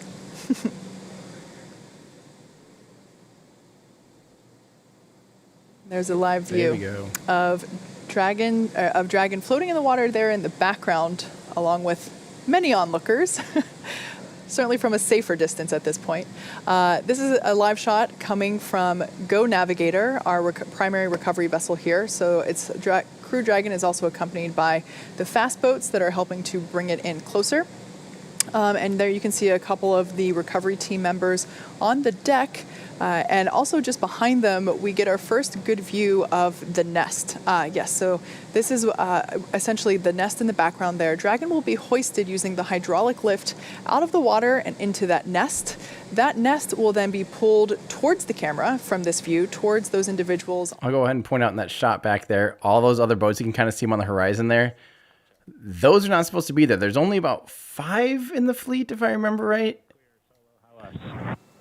Loud and clear as well, and from the video, it looks like the boat is about one length away, about 5 to 10 meters, backing up to you. Copy that. Thanks for the update. All right, so That's good so news crazy. there. We're getting ready to see Dragon to be lifted out of the water and into the recovery nest. As I was saying, that nest will be pulled towards the camera, towards that upper deck that we saw there, and that's where the medical stretchers will be waiting to assist them into the medical bays for evaluation after capsule egress. It's already been 25 minutes since they splashed down. It doesn't feel like it. That but was definitely the fastest 25 minutes of the day. the timeline we were anticipating was for the lifting operations to start within about 30 minutes, so we're pretty much right on the timeline still. That's been a pretty common thing so far today. You can see them with one of the fast boats getting it positioned to start moving out with the additional rigging to affix to the Dragon capsule, where they're going to use this A-frame to pull it up out of the water. And you can see the Dragon nest at the very bottom. It's that circular object with the A1 right on it. So while Friendly this is the reminder in first chat, time guys, to still be, although I'm baffled and I'm audibly like just surprised that people are doing this, it might not be very obvious. Like there may not have been a very obvious like, hey guys, don't go approach the spacecraft after it splashed down. So let's be nice. Like let's not be belittling of the people that are out there. They're probably excited. They might get a little slap on the wrist and a fine. And I am greatly going to encourage no one that's listening to ever do that. But since this is the first, I wouldn't be surprised if it just wasn't very obvious locally that like that's not okay to do. So I'm not excusing the actions of like, but at the same time, have a little bit of decency and think that, maybe these people just simply had no idea that it's not okay to do that. Just not, not sure what what's up. It is just, I'm just shocked. But here you can see the hoist beginning to pick up the Dragon capsule out of the water. Dry, this thing weighs about 3 metric tons, so about a little over, I think it's like 6,600 pounds. That's totally dry. It still has a little bit more prop on board, a little bit more cargo on board. So it's probably weighing a little bit more like 3.5 or 4 metric tons. So it's definitely heavy. And that hoist has to be pretty beefy, as you can tell, to get that thing out of there.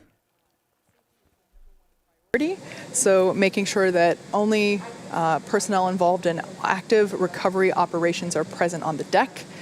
You may have heard us mention before that there are about 40 people on board today, but we certainly don't want anyone in danger or to fall overboard. That guy intentionally jumped. Speaking of falling overboard. We're ready. Thank you. All right, so the crew was just told in the next 30 seconds, they have the lines affixed, so they're going to start lifting the capsule up out of the water. And at this point, the communication we're getting with Dragon is actually being routed through the boat itself at this point. So there we can see the lift. Dragon is out of the water. This should have no effect. From Aaron asking, what are the chances that they won't be able to reuse it now there's unauthorized civilians? It has nothing to do with that. The main reason you don't want people around is still there's hydrazine on board of the spacecraft. There's pressurized vessels. This just came back from space. It's just a bit of a hazard. It's mostly for public safety. This should have no effect on the reusing of the spacecraft. All operations are appearing to go completely normal now. But it's more for their safety and just to not get in the way of recovering humans that just came back down from space. That's like that's the number one thing is we're getting Bob and Doug home here. That's what's number one. And if you at all get in the way, if it's a recovery boat's trying to come through or something, and all of a sudden you're like, oh, and my engine stalled, or like you could potentially like just get in the way of work. I mean, this would be for anything. Forget space flight. Like if you are seeing utility workers out working on a pole, and all of a sudden you just all drive your cars right up to the truck and being like, oh, let me see what you're doing, honk honk. That's not okay. That's rude. It's rude to interfere with someone's work. And this is that same thing. So just having a bit of decency and sensitivity to the idea that, these people are working, and also, again, for your own safety. Like, don't do that. Just simply do not do that. I should point out, look at how small the people look. It's easy to forget how big this vehicle actually is. It's a big, big vehicle. And you're also seeing that big hole that they're reaching into right there. That's actually where the chutes are coming from. That's like the trunk, that the hatch that blows open. The chutes pull from there, and they go up on a line that kind of goes around the outside of it. At that point, is normal. The spacecraft technicians will work to open up the hatch. As we said previously, it's a manual process with a couple of different attachments you have to engage before the hatch itself can be opened. They'll get it opened.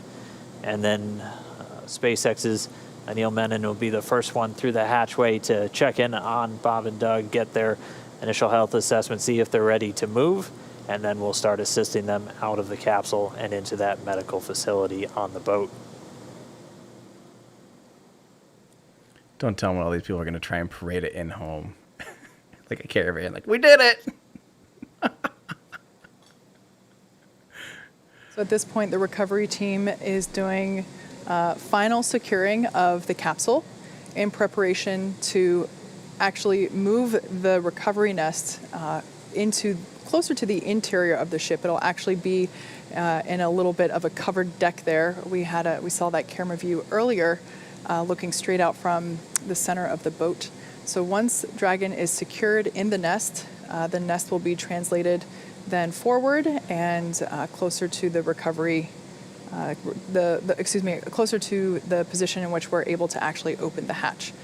So while Dragon is on board safely, we're not able to do that just yet. Yeah, they're working to detach some of those lines that were used to hoist it using the A-frame, and we heard that they should be done with that in just a moment, and then we'll start that translation. Yep. This is from Sephirex. These are just Postmates ordered by Bob and Doug. Spaceflight makes you really hungry. Like, why'd you guys Tell them to go away. I just ordered some Panda Express. So right now we can see the recovery team releasing those securing lines that were used during the lift of the capsule from the water into the nest. So they are releasing those securing lines from the sides, making sure it is secure from the bottom.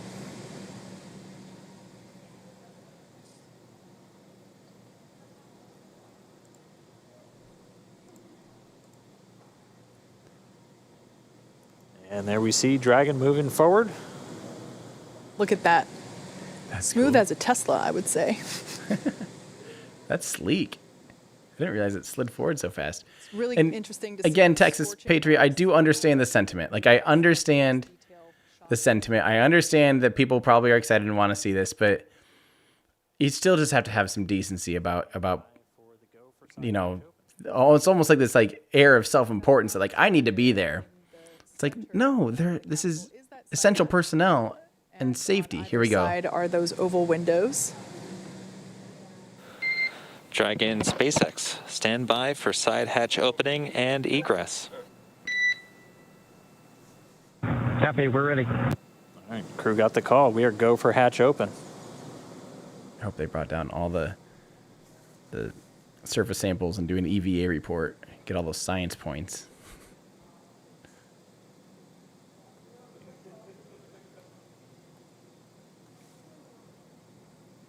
Here we go.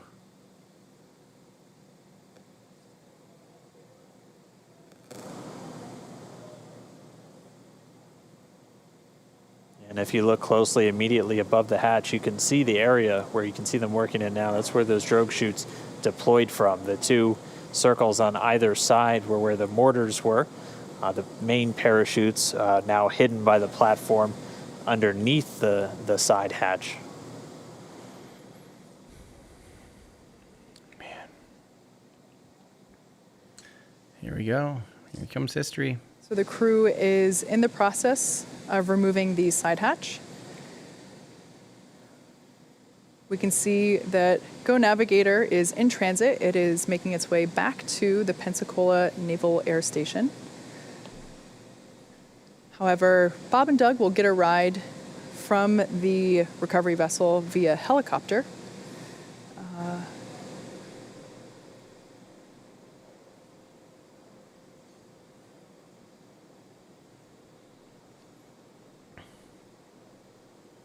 Yeah, there's a lot of people asking about the hurricane. This landed in the Gulf Coast. This is actually I think the most western landing site they have. So it's as far away from the hurricane as possible. The landing conditions were fantastic.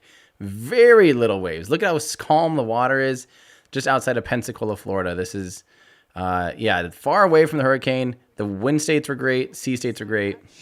And once that is done, the flight surgeon will pop his head in, do an initial check, see how Bob and Doug are doing. And Dragon SpaceX, we got a slight delay due to some potential NTO hits near the side hatch. Copy, Mike. We're standing by.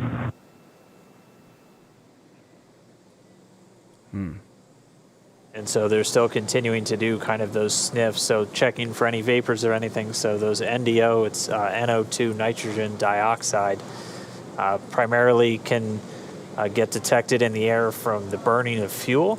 So they're going to continue to just inspect around the capsule, make sure that it's, again, safe for the crew, safe for the recovery experts before they get this hatch open.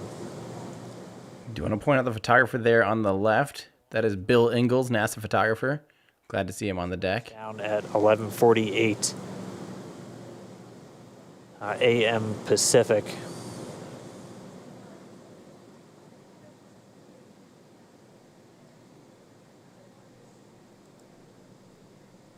And so again, they're just pausing the operations for a moment, doing some additional air sampling around the prop system. We still have telemetry being fed from the vehicle, so flight controllers here in Hawthorne able to monitor prop tanks, propulsion tank pressures, and not seeing any issues with those at the moment.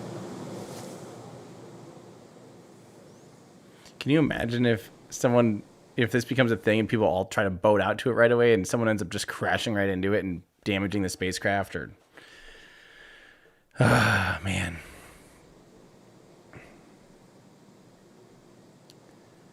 Yeah, so I don't know why they...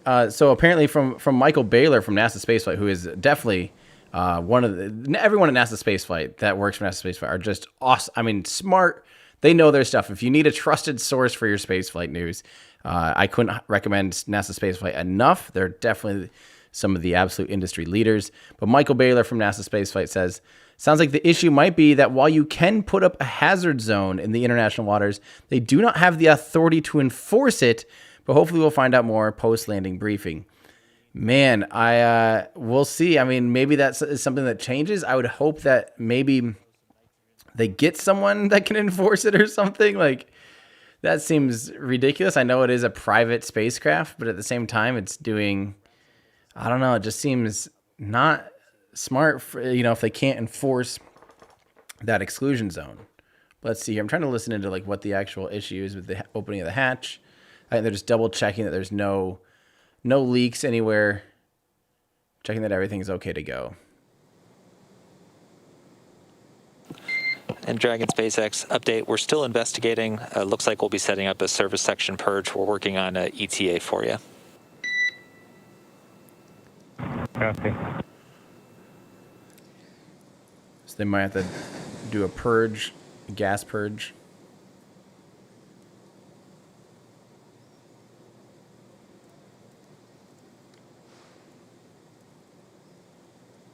In case if you're just joining us, NASA astronauts Bob Behnken and Doug Hurley have safely returned from the International Space Station. They made an on-time splashdown in the Gulf of Mexico just off the coast of Pensacola, Florida at 11:48 a.m. Pacific, 18:48 a.m. Universal Time. And they have been pulled out of the water and hoisted onto the recovery vessel Go Navigator. And right now, the team is just completing, they did an initial check and found that there might be some remnant vapors, which we certainly don't want to be around when we have Bob and Doug coming out of the capsule. So the team is working to purge the service section in preparation for crew egress. Just a little commentary on the hatches that we've been talking about. So while Dragon's top hatch is used to connect to the International Space Station, that's the one that's located under the nose cone, which is currently hidden there at the top of the capsule. This is the side hatch is what is utilized for ingress and egress, both on the launch pad as well as coming up here on the recovery vessel. When the when the capsule is docked to the International Space Station, they will use the forward hatch to exit and enter the capsule. So I should note that they were supposed to get the crew out of the water and everything in an hour, and they had the vessel up on the ship in like 30 minutes. I mean, they were quick to recover this vessel, the spacecraft. This is really, really impressive. And, it's mostly just a matter of they had a guideline of, how long it should take. And both Boeing, who also is a commercial crew partner, and SpaceX are supposed to have the crew outside recovered within an hour. And it's kind of just, that's more of a, generic guideline. But, yeah, so I'm still listening in here. Stable condition now that they're on the boat, not in the water. But again, our team's just continuing to step through. They're reporting that they're seeing all of the vapor levels that they initially detected have been dropping, and that service section purge. Dragon SpaceX, we show that levels are declining, but are continuing with purge. Copy.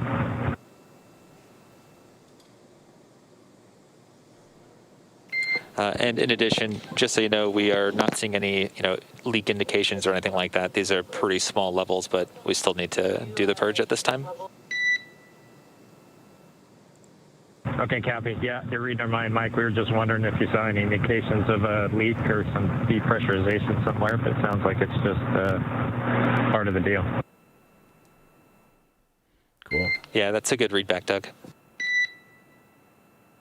So just kind of putting them at ease so right now they're just kind of sensors are picking up a little bit of like nitrogen or some kind of gas. I didn't quite read which one it is, but it's a very trace amount. It's obviously not enough to affect the people around, but they're just making sure that everything's stable before they even open the hatch. There could be some pressure differential. Just making sure everything's good. And Bob and Doug were curious, like we're just making sure this isn't like a hydrazine leak or something hazardous, or something that would be explosive. Because of course there are propellants still on board the spacecraft. There's still that monomethyl hydrazine and dinitrogen tetroxide on board the spacecraft, and those are highly pressurized still. But they just really wanted to make sure that that get their minds at ease that we're not seeing a leak in that, right? Basically, how urgent is this? And it sounds like it's very not urgent, but they're just waiting until everything's completely to the standard state of how. Listen to this inside the capsule. Oh, Dan was kind of they're just basically waiting until the levels are at the where they're supposed to be, basically. Oh man. Let's see. We're getting buffering from this. Okay, it's back.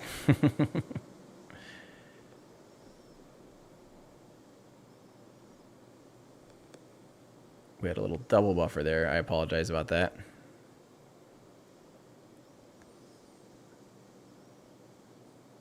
So hopefully we hear are soon. just about 44 minutes post splashdown. Actually still ahead of the timeline, as we weren't expecting to get the hatch open until shortly before 60 minutes, at which point we'd be bringing Bob and Doug out.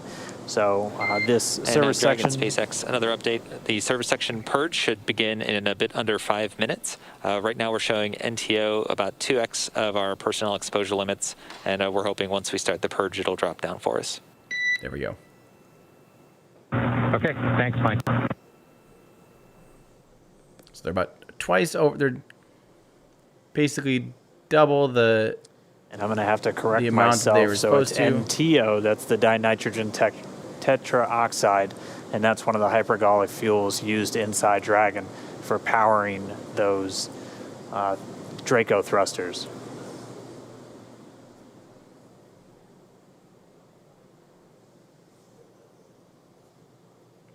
Yeah, I should mention the way that the hypergolic propellants work and the reason they're used, even though they're really nasty stuff to try to work with. The beautiful thing about hypergolic propellants and hypergolic fuel, so you're going to have a fuel and you're going to have an oxidizer unless it's a monoprop.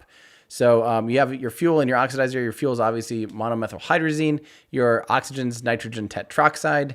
And when they come in contact with each other, they instantly ignite. They just can't help it. The chemical reaction happens and they go, right? This is fantastic when you're using them for thrusters, for little maneuvering thrusters, because again, as I mentioned a long time, it feels like hours ago now almost, or two minutes ago, depending on how you feel, that they were just up in orbit and we're talking about the maneuvering thrusters. Those Draco thrusters, you can't throttle a maneuvering thruster like that. They literally just work in impulses. So you're just doing little just blasts, small timing. It's all about time. It's not about like, like up or down throttle. It's about how long they're, igniting. And so you need something that can be extremely instantaneous. You can't have there be like a pump and then a little like sparker or anything can go wrong. And it just needs to work.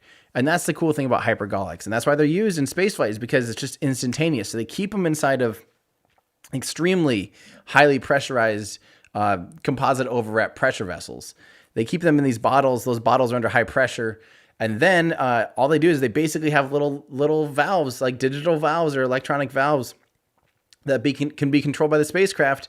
And they can just go, and like literally just open these valves perfectly in these sequences down to like some of the nicest, highest end thrusters that I could find online when researching this was down to like 0.03 seconds. So what is that? 3/100ths of a second, which is really quite amazing.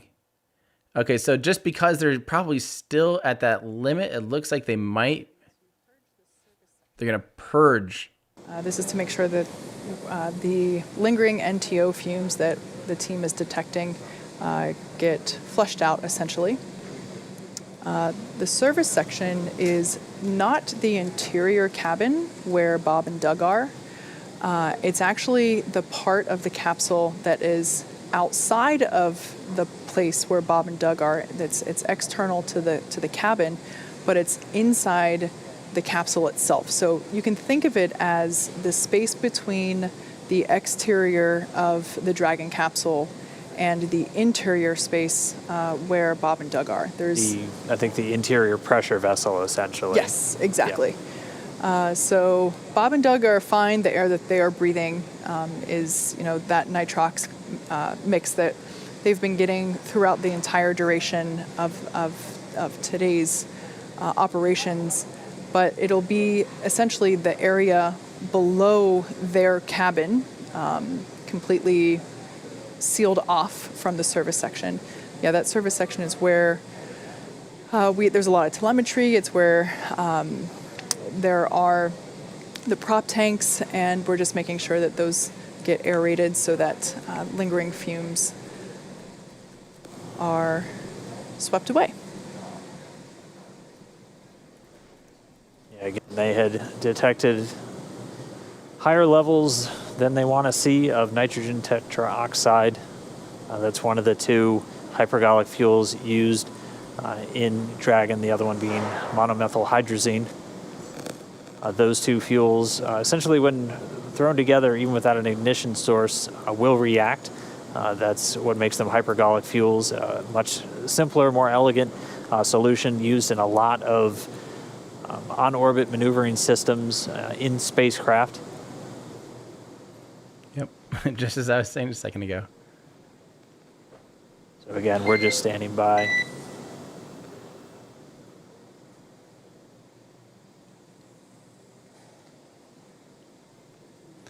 So as you can see on your screen, there is one crew member that has kind of what looks like a... Dragon SpaceX, don't have a huge update for you. Just letting you know the service section purge is still in work.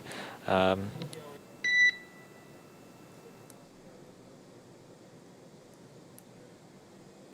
we'll try to get you out of there shortly.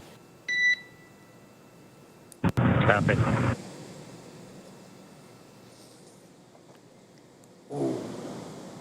So as I was saying, two individuals on your screen there, one with a face mask and what looks like a scuba tank there with some clean breathing air.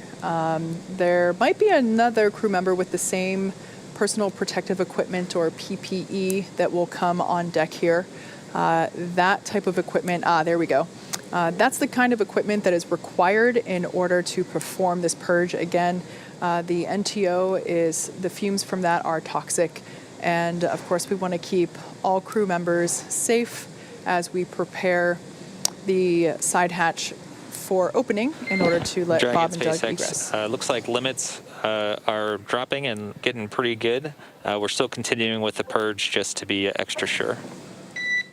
So just a real quick question from Robin the Hood. Is the International Space Station currently celebrating watching this moment?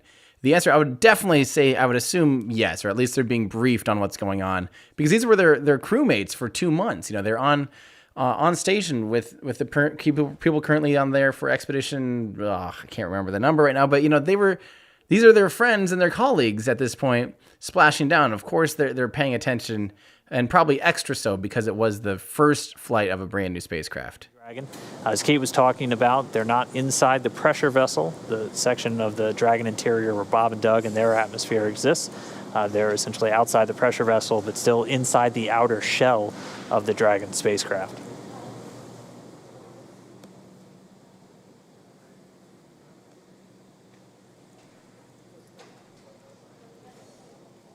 Man. The funny thing is they're probably going to get into shore here pretty soon, actually. Because they're not too far off the coast. Thank you, Sean, for subscribing.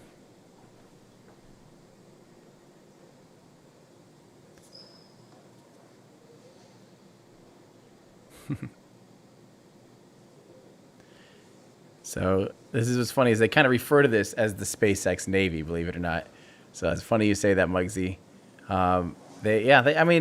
maybe we'll develop new protocols and stuff like that. Like we said, that crew recovery is the absolute #1 priority, and yeah. This is a good question. From Mouse Max says, will Dragon get a jet wash before it flies again? Yeah, it's actually going to get a decent amount of refurbishment. There's about 2 months worth of refurbishment planned, according to Benji Reed, who's the principal engineer for the Dragon program. He said it'll only take about a couple months to really refurbish it and get ready for flight again. And then they hope to fly this same spacecraft again in, I believe it's in like March or February, March, so early 2021. We should see this exact same Dragon spacecraft fly again. You can tell that the exterior gets it takes a little bit of a beating. It takes some scorching, so they can actually respray all that, the thermal insulation and thermal foam. They can inspect the heat shield. The heat shield, again, is supposed to be reusable. They might replace them. I'm not sure where they're actually at in that process, but Have dropped sufficiently, we'll be able to step back in to the hatch opening process.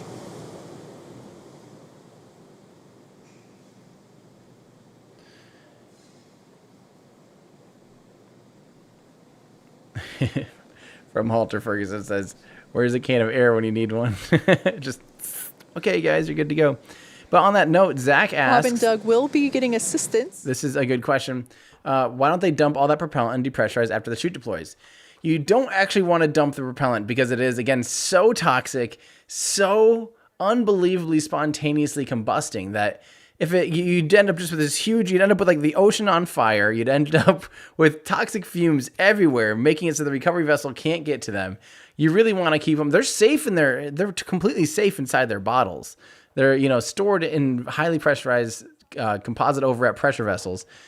So they're safe in there, and they're stable. They're not really under much risk. It's just that if there would happen to be a leak or anything, it definitely has to be mitigated, and they have to purge it with nitrogen, which is exactly what they're trying to do now. So and it might not even be a leak. It's just that some of the thruster firing, some of that gas could have got stuck.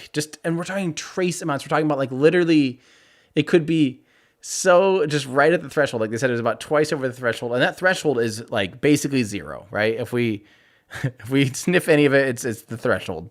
So what they can do is, because some of that can get trapped between the outer bodywork, the outer molding, basically, and the inner pressure vessel, which is where a lot of that equipment is.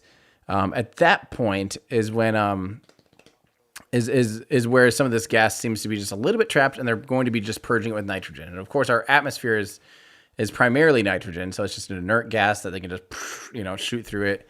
It won't interact with anything, and yeah. International Space Station, and then they're right here with the front line, with the recovery teams, ready to welcome them home.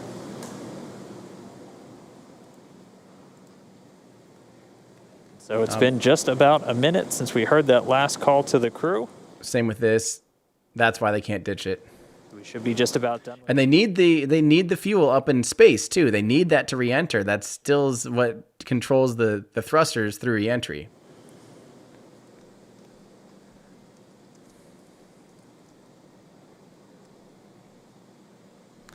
Well, on this note, Brandon's saying we just saw why they used to use aircraft carriers to recover Apollo.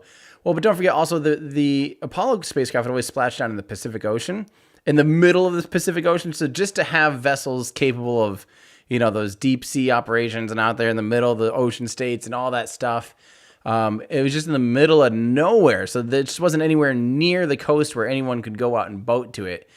So I don't think it had too much to do with like the military aspect. It was just literally what boats are physically capable of being out there and providing for the crew, the recovery crew, and the astronauts. Again, I really sincerely apologize that I might be missing some of your guys' tips. I'm trying to kind of get through these here, but also trying to not interrupt what's going on screen too. Dragon SpaceX 4 update. Good. Okay, exterior, we're seeing 3 parts per million NTO and 6 parts per billion of MMH. Nil, however, is asking that you destow your Draggers and take a sample inside the cabin. So just double checking that there isn't any of... Yeah, which detector, what number, Mike? Yeah, it'll be detectors 2 and 3 in location 14. So just making sure that there Okay, thanks, Doug. isn't a leak inside the spacecraft at all. Being extra cautious. All right, so we just got the call out of the current readings of both the NTO, the nitrogen tetroxide, and the monomethyl hydrazine, either in the parts per million or the parts per billion. But just as an extra safety precaution, we heard Anil Menon, the medical authority from SpaceX, on the boat, asking the crew to take out some air detectors that they have inside with them just to do some quick sampling inside the cabin itself. So again, we've said it before, we'll continue to say it throughout, safety the top priority with this operation.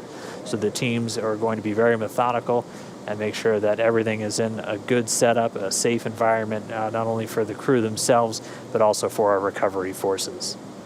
But for now, Bob and Doug still inside of Crew Dragon. We are just 58 minutes post-landing. Elon's still there. Elon is still there. I'm guessing he's probably not going anywhere until the crew is off the vehicle and safe. SpaceX Dragon with a status. Go ahead, Doug. Okay, for NO2 on detector 2, it reads 0.0. And on detector 3, it also reads 0.0 for MMH. Good. Okay, great news. 0.0 for detectors 2 and 3 for NO2 and MMH. Thank you very much. That's a good copy. And so Doug Hurley reporting zeros across the board, no traces of either the NTO or the MMH. That's good.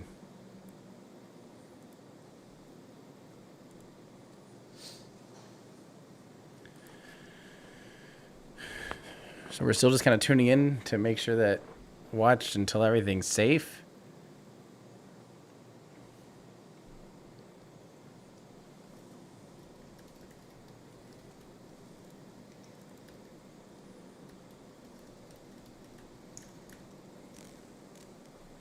So like I said, this might end up being a really big day for SpaceX because there's a chance that after all this is done here, a totally different set of crews, different teams. Don't forget, there's about 7,000 plus employees that work for SpaceX. So it's not, it doesn't really have anything to do with what's happening here today. But Dragon SpaceX for a status update. 1 second. Okay, so currently our exposure limits are below limits, but the purge is actually doing a pretty good job. We saw NTO go from 3 parts per million down to 1.5 over the last few minutes. So ideally, with a lot of caution, we'd go ahead and let the purge run for a little bit longer, but we want to see how you guys are doing. If you're okay with continuing with the purge versus knock it off and get you guys out of there quickly. Yeah, we're fine hanging out, Mike. No problem here. Okay, thanks for that, Doug. We'll keep working the purge to get us down, and thanks for that. Thanks for that. Yeah, let's just keep everybody safe. No reason to rush. Yeah, we concur. Yeah, that's the right attitude. Hurley reporting the crew still doing well in Dragon, so they are good to continue to hang out. The medical authority there on the boat recommending as long as the crew is okay and still doing well inside Dragon, they'll just continue with the purge, trying to get those trace readings of any hypergol vapors all the way down to 0. Because again, we're really focused on not only keeping the astronauts safe, but all of the recovery engineers and medical professionals. So yeah, I just wanted to kind of continue my thoughts. Sorry, I was listening in there. So it actually, and I got an update. It sounds like the hop test today, the Starship is likely canceled for today. Sounds like the next attempt wouldn't be until tomorrow. So that means we'll probably have to wait for tomorrow to do the hop, and that's okay. I think this is plenty of action for SpaceX for one day. And again, they're just being very cautious, making sure they're completely all at the thresholds to safely get them out of there and have all the gases safely dissipate and get out of there too. So We're at an hour and 2 minutes, so we're kind of right at where they should be have gotten out. It seems like if there wasn't that detection, that they probably would have been fine in about T plus or splashdown plus like 35 minutes. Yeah. Expected seasickness. So good. It is good to hear that they're doing well still inside the Dragon capsule.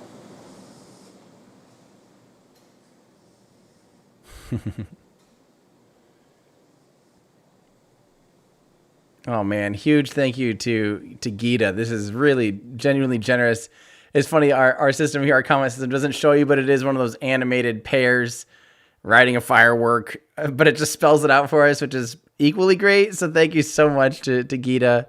And also, I just saw a really generous one too from Alex. Man, Alex Thorne.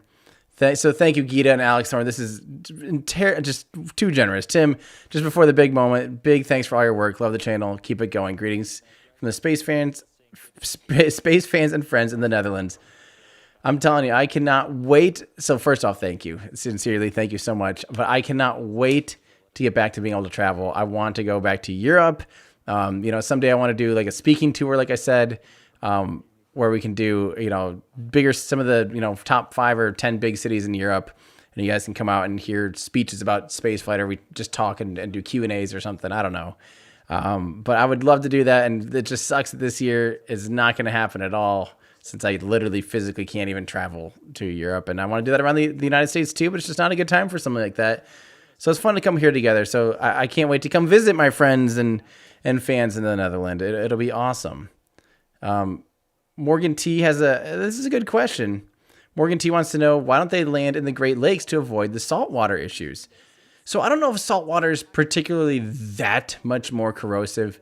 But the Great Lakes is also a significantly smaller target to land in, and near some pretty big metropolis areas as well. I just don't think it'd be, and they want to keep their vessels and all the crew and all that stuff down near the Space Coast, down near all their operations, so they don't have to, I mean, I suppose if saltwater was a huge issue, they could potentially look into something like that. But I'm guessing it's more just water and not necessarily the fact that it's saltwater. And they do some things to try to mitigate that. So, let's see here. Thank you so much again to Ian here. Man, this is crazy though. The egress process, getting Bob and Doug out of the capsule. Once they're in the medical area, they'll look to start bringing in the helicopter, as both Bob and Doug are going to be flown back to Pensacola via helicopter, getting them to the shore in just a matter of minutes, where a NASA plane is going to be standing by to then load them up and bring them home to Ellington Airfield at the Johnson Space Center in Houston.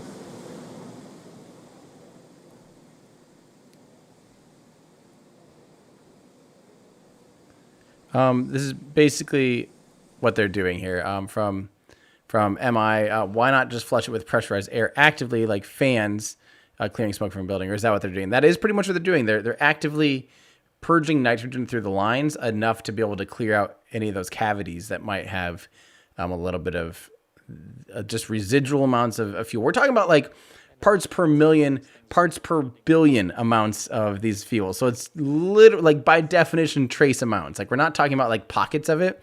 So because it's also such trace amounts, it might also be harder to flush out as well, because, it might just kind of hang out there. So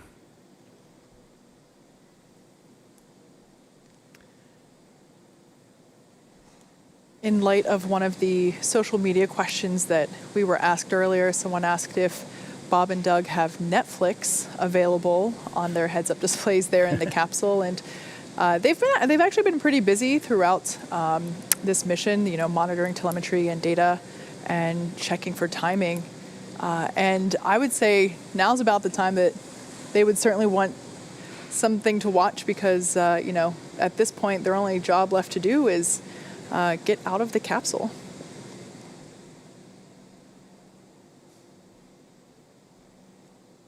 Has to be a feeling of just success, though, for those two.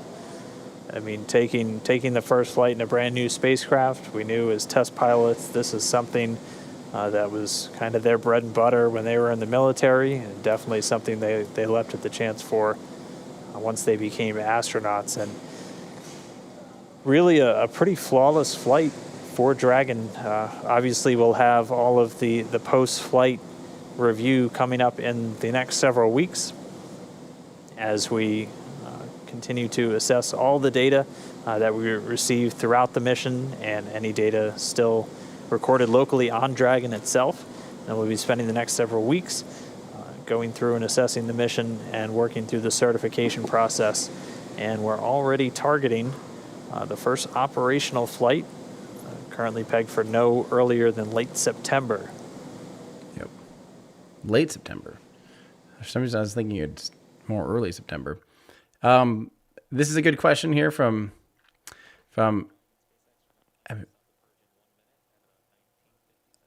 okay.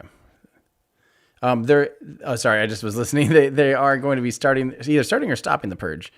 But there is no longer external power being provided to the Dragon capsule. I don't think, at least on the boat, because it has internal batteries to last a healthy amount of time. Probably days even would be how long the spacecraft can survive. Because they would need to be able to survive long enough that if recovery vessels, they splash down way off target, that recovery vessels could get to them. So they have substantial battery packs in there. Space station on Saturday. They had a sleep period, 8 hours of rest on the capsule on their way home. They've been up since a little bit earlier this morning, that wake coming about 4:40 a.m. Pacific, so a little more than 8 hours ago.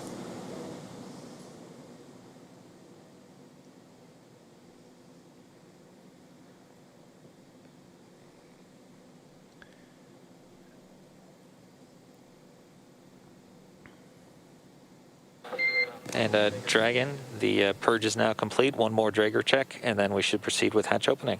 Sweet. Okay, good news. Thanks. That is good news indeed. So confirmation that the purge is complete and that they're just going to do one more test to make sure that all of the fumes of concern are away and that it is safe to open that side hatch and retrieve Bob and Doug. Once again, once that side hatch is open, our flight surgeon will be the first to say hello, get a quick medical checkup, although based on the reports that that the crew have been giving us along the way, it sounds like they're doing great, they're feeling good, and they're pretty comfortable there inside a Crew Dragon.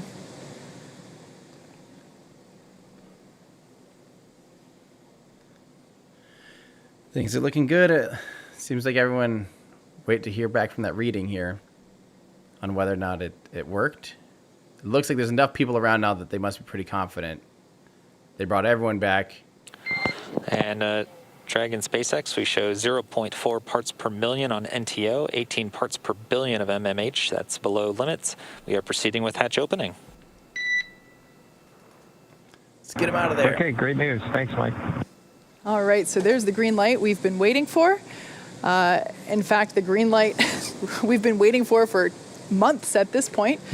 This is our first opportunity to say hello to Bob and Doug, our favorite space dads, as they are now about to egress or exit from Dragon Crew Endeavour. Again, this is the culmination of what has been about a 19-hour journey home, all starting yesterday as they departed the International Space Station. Thank you, Denson. Thank you. So this hatch will be manually opened, and once doing so, Flight Surgeon Neil Menon will say hello and make sure that they're still doing all right, and then proceed to assist them with exiting the capsule. Hey, Chad. Hope all's well. There we go. And we see the hatch is now open. Hatch being opened at 12:59 p.m. Pacific. Hatch is open. Yes. So right now That's they're gotta going to feel put good. a piece of equipment in there that basically smooths out the edges and makes sure that it is a comfortable exit from the Dragon capsule. Just a little piece of structure there to ensure that the hatch will remain open and that any sharp edges around that side hatch are protected. So now remember, again, they're going to be escorted or like helped out because they are weak. They've been in space for 2 months on the International Space Station where they're experiencing micro Gs. Their bodies are not used to a full G. So they're weak and they need help out. And again, this was different from the space shuttle. Most of the time, the space shuttle, the crews were never on board for more than 2 weeks due to the limitations in fuel cells. And so they could pretty easily just trot down. Looks like Bill Ingles got his picture. And now they're helping just to make sure that everything's good to go. I can't wait to see him get out of there.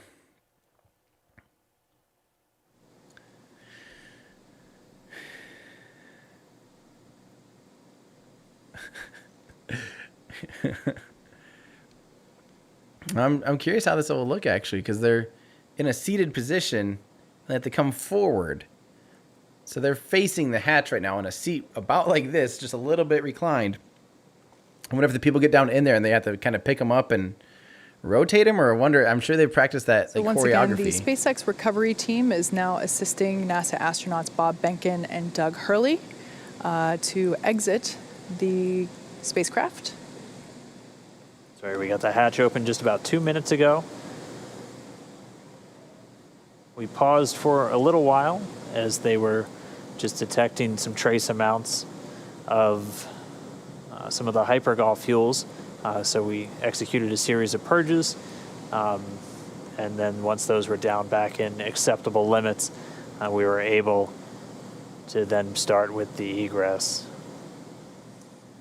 So there we see a stretcher on deck. This is normal. This is part of the standard recovery procedure. And it is just simply to ensure Bob and Doug remain safe. Like we said, readjusting to gravity can be a little challenging. Dizziness can often occur, especially when you're on a boat. SpaceX Dragon Capsule. So this stretcher will just be used to a standard procedure to make sure that the astronauts make it over to the medical tent as easily and as comfortably as possible. Yeah, as we discussed. This has to be the smallest recovery boat that astronauts have ever gotten on, I'll bet, besides the crew of Soyuz 23. But all other missions for the United States that splashed down between 1960 or 1961 and 1975 all had literally like aircraft carriers. Is safe and free from any injury now that they are home. So that's different, you know.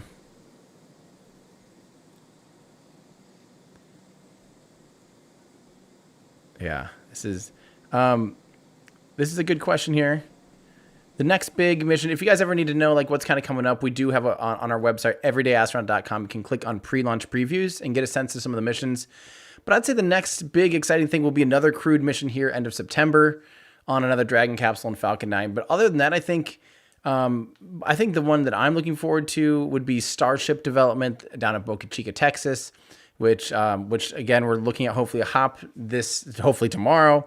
And then maybe some higher altitude flights soon thereafter. If this goes well, hopefully we're looking at still being on target to see a 20-kilometer hop this year, which will have this crazy belly flop maneuver. This is uncrewed, of course. It's totally developmental, but it's such a big scale doing such wild things that it's really, really fun to watch. Stick around on my channel if you guys have questions about that stuff. I explain all of that, you know, like I'm constantly kind of showing you all the things. Like I said, this morning, I did a video, released it this morning, all about how exactly all this stuff happens, the mechanics, the systems. I like to break down things like that. And I've done things on like why they're going to do that belly flop maneuver for Starship. I've done videos on why they're using stainless steel for Starship instead of carbon fiber. I basically cover as much of this stuff as I can for you guys to help you understand. Mark from Ship Endeavor. I'm sure Doug will have some good words for you guys as well. But thank you for doing the most difficult parts and the most important parts of human space flight, getting us into orbit and bringing us home safely. Thank you again for the good Ship Endeavor. That was Bob Behnken, Commander Bob Behnken. Thank you, Bob, for those awesome words. It's absolutely been an honor and a pleasure to work with you from the entire SpaceX team. It's been awesome.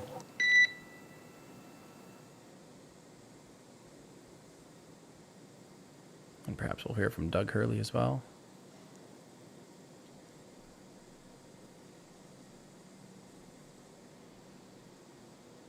Initial words from NASA astronaut Bob Behnken. He's in the pilot seat, so you've heard him refer to himself as PLT. We're still standing by for our crew members to begin making their way out of the Crew Dragon spacecraft. And again, they're going to get some assistance just the couple of feet to the medical quarters on board the ship, where they're going to be able to get out of their suits that they've been wearing for all of the final dynamic phases of the separation events, deorbit burn, re-entry, splashing down just a little over an hour ago at 11:48 p.m. or a.m. Pacific time.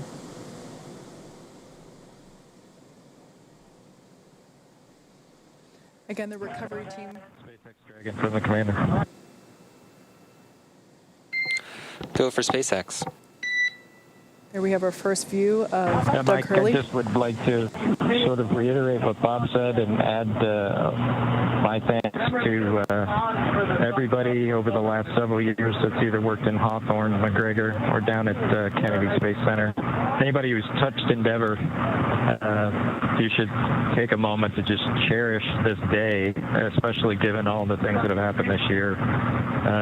We certainly can't thank you enough. Our families can't thank you enough. And, just proud to be a small part of this whole effort to get a company of people to and from the space station today and celebrate with each other. You see some. And we'll talk to you soon, hopefully in person. Thanks so much, Doug, and you're welcome. And thank you so much for those kind words. And we all wish you a safe journey home and a happy reunion with your family soon. And we look forward to seeing you in person as well. Some really nice words there from Bob Behnken. Mikey. There on your screen, we saw NASA astronaut Doug Hurley egressing or exiting from the capsule. Might have been hard to see on your screen there, but we got a thumbs up indicating that things are going well.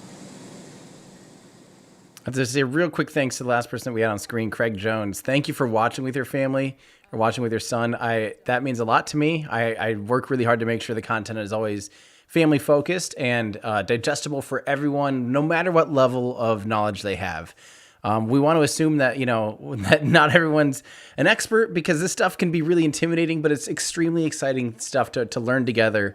And it's fun for us to be able to come together and celebrate this stuff together, no matter where you are in the world. I don't care if you live in, any other country. This is not a great day just for the United States. This is a great day for all of humanity, that we're increasing our access to space and working on an exciting future where spaceflight's cheaper, more readily available, more and more routine. That's what this is all about. And I just think that's a future worth being excited for. I think that's a future worth celebrating and coming together about. And again, I've said this many times, and it just keeps being drilled in, that 2020 has just been a year of division, where people are just continually bickering over the silliest things together. And it's like, this is our time to come together and just celebrate human achievement and celebrate human exploration. That's what spaceflight is to me.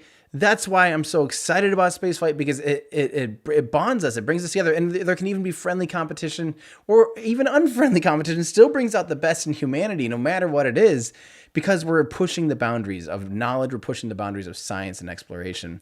And engineering. I mean, this is what this stuff is all about. SpaceX has done some incredible things to be able to do this here today. It might seem like we're doing things that we were doing again back in the 60s, but the way they're doing it these days is completely different.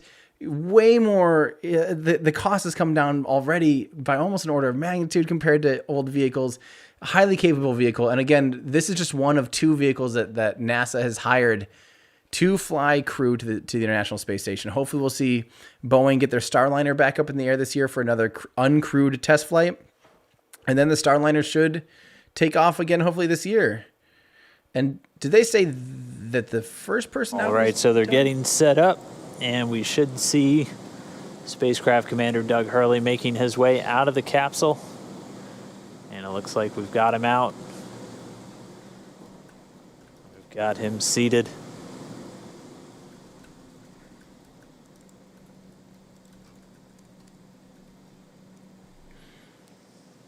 There he is. And there we go, another thumbs up. Can't wait to see those pictures. We've got some applause here. And as you can see in Mission Control, a standing ovation for a job well done all around. Yeah, our crew members, Bob and Doug, are now safely back home on Earth, and they're going to get checked out now by the NASA medical team. They're going straight into the medical quarters on board the ship. That'll be their first stop on planet Earth, and then they're going to be making their way up into a helicopter and then heading back to dry land. So once they're complete, the team's going to prepare Dragon itself, and they're going to begin taking it back to shore. It's been an incredible mission. This all kicked off just 2 months ago on May 30th from Launch Pad 39A at the Kennedy Space Center in Florida. We had a successful liftoff. We had to dodge around some weather. It was suspenseful, clearing up the last possible moment. They had a flawless ride to orbit, a 19-hour journey to the International Space Station, where they just spent 62 days on board, 64 total days in space. They were Expedition 63 crew members doing science experiments, spacewalks, repairs, everything on board the orbiting laboratory. Their journey home began yesterday when they closed the hatch to Dragon and undocked hours later at 4:35 p.m. Pacific. After 4 successful departure burns and a phasing burn to line up their orbit, Bob and Doug rested up before waking up for a re-entry earlier this morning. We successfully jettisoned Dragon's trunk and performed our final on-orbit maneuver, the deorbit burn, at 10:56 a.m. Pacific to send Dragon on the path home. The spacecraft successfully re-entered the Earth's atmosphere and slowed its descent with successful deployments of 2 drogue parachutes and 4 mains, with the final splashdown occurring off the coast of Pensacola, Florida at 11:48 a.m. Pacific, right on time. Following that successful splashdown, we saw SpaceX recovery experts quickly move in and prepare Dragon Endeavour for its lift onto the recovery vessel. And just a little less than an hour following splashdown, we saw Bob Behnken and Doug Hurley make their way, thumbs up, out of Dragon and into the recovery ship's medical facilities, safe and sound. Yeah, we just got word that the helicopter itself should be landing soon, so that'll be their next step in their journey. They'll catch a short flight back to shore where they're going to transfer to a waiting NASA plane for another short flight back over to Houston. They're going to be reunited with their families, and that's going to bring an end to this historic flight. It's really been an honor and a privilege to share this journey with all of you as we open up this new era in human space flight. But I mean, just as we close the book on this mission, we're already counting down the days to the next Crew Dragon flight. Yeah, absolutely. SpaceX and NASA will now begin the process of reviewing data and telemetry from this successful demonstration mission to prepare us for Crew 1, which is currently targeted to launch no earlier than late September. Crew 1 will be SpaceX. That's so awesome. We've talked all about that. I should mention before you guys all leave here that today, this shirt, the F1 engine shirt, is 10% off if you guys want to get your own F1 engine shirt by using the coupon code LAUNCHDAY, all lowercase, one word, LAUNCHDAY. I don't know. We were trying to debate in Discord here if Elon was wearing, I don't think he was wearing his full flow stage combustion cycle shirt. But that's also available. We also have a new full flow stage combustion cycle hoodie as well. These are brand new.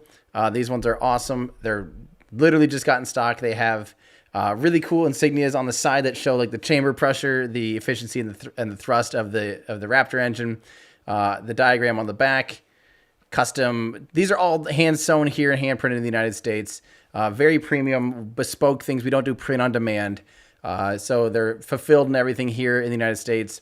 If you want to help support what I do, this is probably the most fun and easy ways to go to shop.everydayastronaut.com. Again, that's shop.everydayastronaut. We even have face hole cover, not a masks. If you have a face hole and you need to cover it for some reason, we've got you covered. And new keychains, new Future Martian 2.0 t-shirts. Yeah, so if you want to help me do what I do, shop.everydayastronaut.com. Or if you want to help support what I do and like the content that I create and want to help me do more of it, as you've been seeing the past week, I think we produced 2 full videos and did like 7 live streams or something ridiculous.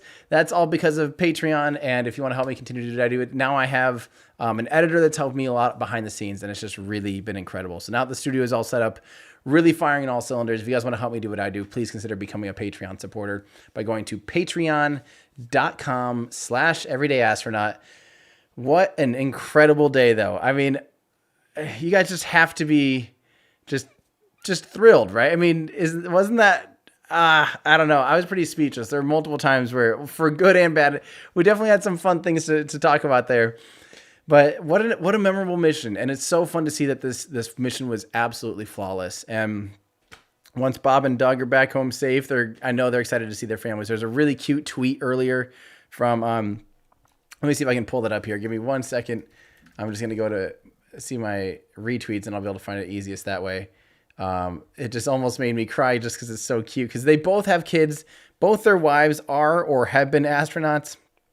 Here, listen to this. I'm gonna pull this up here for you guys. This was earlier today. Let's see here. 1 second. And notice like this was just earlier today. If you go here, this is just adorable. Good morning, Dragon Endeavor. I'm happy you went into space, but I'm even happier that you're coming back home. Rise and shine, Daddy. We love you. We can't wait to see you. Wake up, wake up.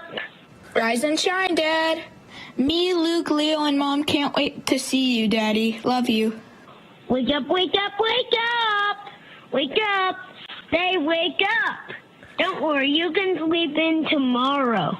Hurry home so we can go get my dog. We love you, Dad. Isn't that the cutest thing you've ever heard? Good morning, Dragon That Endeavor. really made my day. I'm happy And that you went also into drills in, they've been very, apparent, very obvious about their families involved. Again, both of their wives have been and are an astronaut. Bob's wife is flying on Crew 2, which is currently scheduled for early 2021 on that same vehicle. I mean, these are space families through and through. Each of them have one son, and Bob and Doug are literally like best friends. They were in each other's weddings. I mean, it doesn't get any more of like a just feel good story than that. And again, like I keep saying, 2020 is the year where, there's been so much negativity, and this is just something to cheer for, be excited about, look forward to, and just come together. That's what I'm all about, unity and about looking forward and trying to do good things together and not try to split hairs and be negative. So I'm really sorry that I miss a lot of your guys' super chats, but I just want to thank you so much for all your love and support, even here for me, that it really goes a long ways. And for me, like, the internet can be a really toxic place, and I can get lost sometimes just in the negativity and and mean comments and things like that. I think a lot of us can, and it just seems like everyone's extra ornery right now because everyone's kind of in this weird half panic mode, but everything's okay. But what do we do in uncertainty? And it just means so much that we have a place here that you guys all come and hang out. But there's a lot to look forward to. There's a lot of fun content coming out. We're working straight away tomorrow. I'm going to be diving in. Well, tomorrow we might have to cover the hop now, the serial number 5 Starship prototype hop in Boca Chica, Texas. We have a lot of stuff going on, and there's a lot to look forward to. So at least it's never ending, and that can be good and that can be bad. So I just thank you guys for choosing to watch this with me, to come part and be part of our community. And just coming together and celebrating this stuff. It just means a lot to me. It means a lot to my community. Again, my Discord channel. You guys are awesome. I really, really appreciate everyone that's in Discord. They've seen the past week. They've seen Andrew and I just go, past 2 weeks, because really we started working on that Curiosity versus Perseverance launch about 2 or 3 weeks ago, and have just been going crazy ever since then. It's just been like firing on all cylinders. So if you guys do want to join our awesome Discord channel or have more community to hang out with, get some of those behind the scenes things of how we're making videos and what we're working on next, go to patreon.com/everydayastronaut. Love you guys. It's been a wild 2 months. I'm telling you that. I can't believe that was 2 months ago already. I was down in Florida during the middle of a pandemic, masked up like crazy, washed my hands constantly, practicing. The NASA was really good about practicing social distancing. And man, I should try to find that shot of that. Was still one of the most incredible things I have ever seen. Was, I've seen so many launches in person. I think I've seen probably, close to 15 or 20 launches. I don't even know anymore. And to see, knowing that there's there are human lives on board. Frankly, I really wish, I always wanted it to be, I always wanted it to see a Soyuz. I assumed I'd see a Soyuz before I saw this, and I'd love to see a Soyuz still. But there's an emotional connection when you see humans leaving, this is going to be weird. Picture in picture in picture. Maybe I will, how do I get my little face over here? But, you know, there's something when you're standing there and you see, there we go, ignition. Yeah! Yeah! Yeah! The dawn of a new era, everybody! Yeah! Yes! You hear it. The dawn of a new era. Go Bob, go Doug! Woo! That was fun. Go SpaceX, go NASA! Yes! Oh yeah!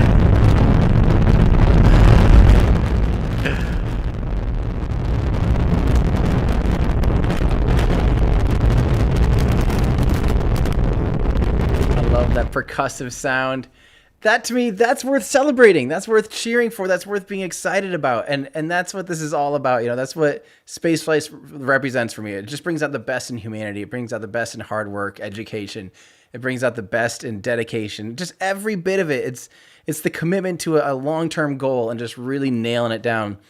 And yeah, this is just the beginning, guys. Like I said, there's something. It was so sad for me that because of the pandemic, the global health crisis, there weren't crowds of people. Normally the press site is full to the brim. I was one of only 75 lucky members of the press that got access to that. And you know, somehow, I still don't know how this happened, but one of only 2 people got interviews with Elon Musk and Jim Bridenstine that day. It was me and CBS. And that still blows my mind. And the fact that that's the limitation that there was on that event, one of the biggest events, at least in my career, covering spaceflight, one of the coolest things I've ever seen covering spaceflight, had to be limited to 75 people was just heartbreaking too. But at the same time, it was so cool that we could all still come together. You know, we all could come together, hang out, and just, yeah, it was awesome. So I look forward to more of that. We need more of this. Oh yes, Ginger Man in our Discord says, I still want to see the dash cam footage from your car. I did save it. I have it somewhere. I probably should pull it up somewhere. So, oh man, what an awesome day though. I'm probably going to start heading out of here, guys. Oh man, hold on. Did I miss? Jeez, what? Hold on. Sorry, hold on. That can't be right. Someone donated way too much, I think. Can I click right on it in YouTube here? Jeez, Pexis. I'm sorry, I totally missed this. Thank you. Really appreciate that. That is absolutely unnecessary at this point. But I promise we're just working on kicking out some content for you guys and trying to just maintain positive and have some fun and learn together. You know, again, that's just what all of this stuff is about. So I better work on signing out of here, guys, because there's still a lot of stuff going on, a lot of things happening that we have to be working on the back end here. I also happen to completely accidentally shut down my thing. How did that happen? But just thank you guys again for hanging out. I really hope that you enjoyed this and this gave you something to look forward to, and that we can come together again next time there's a launch and splashdown. It's super awesome. I just really love and appreciate you all. So let me know what other questions you guys have. Like I said, we'll definitely for sure have a lot of content coming out. We're definitely working on part 2 finally of SLS versus Starship, which is kind of more, it turned more into, because we really talk about the funding scheme and the funding structure of fixed price contracting and SLS and how it's doing. So the best way you can compare that is not to compare it to the private industry, but to compare it to the Apollo program. So we're really comparing the costs and the benefits of the Apollo program versus the Artemis program. But what's cool is the Artemis program will say what you will about SLS, and it's really rough start, but it's currently doing pretty good again. But it has the human lander systems and a lot of commercial partners involved in the Artemis program. So does it weigh out and bring us up to how does it compare to Apollo? And how are the actual mission architectures? What are they like? Because they're very different mission architectures. Yes, they both go to the moon, but they couldn't really do it in more opposite ways. So I'm already on page like 12 of that script. We'll be hopefully filming that here pretty soon. So yeah. I do have to say, I do not think there's going to be a serial number 5 hop today. From what I'm hearing, it is no longer happening today, at least. But again, thank you to everyone. I'm so sorry that I missed a lot of you guys' things. It was just too much going on. I appreciate you guys, though, so much. So stick around. Again, remember to watch the video that I put out this morning if you really want to appreciate what all happened today, the hardware involved, the timelines, the criteria, the mechanics, the orbital mechanics, all of that stuff. I've got you covered. It's a deep dive rundown on everything that happened today, so you know what to expect next time this happens, which, again, hopefully will be pretty soon. So, yeah. All right. I love you guys. I'm going to get out of here. Thank you guys so much for tuning in and hanging out with us also. It's been fantastic. Congrats again to Bob and Doug. Welcome home. Huge congratulations to NASA for selecting such an awesome commercial partner to do this safely. And of course, huge congratulations to my friends and teams at SpaceX. You guys are awesome. Thank you for continuing to inspire us and make this stuff, frankly, look kind of easy. That's the highest compliment I think you can get is knowing that you made this stuff look easy and look cool and look fun. So thank you for doing that. Thank you for giving us all a little spark of imagination. Yeah. All right, guys, that's going to do it for me. I'm Tim Dodd, the Everyday Astronaut, bringing space down to Earth for everyday people. Bye, everybody.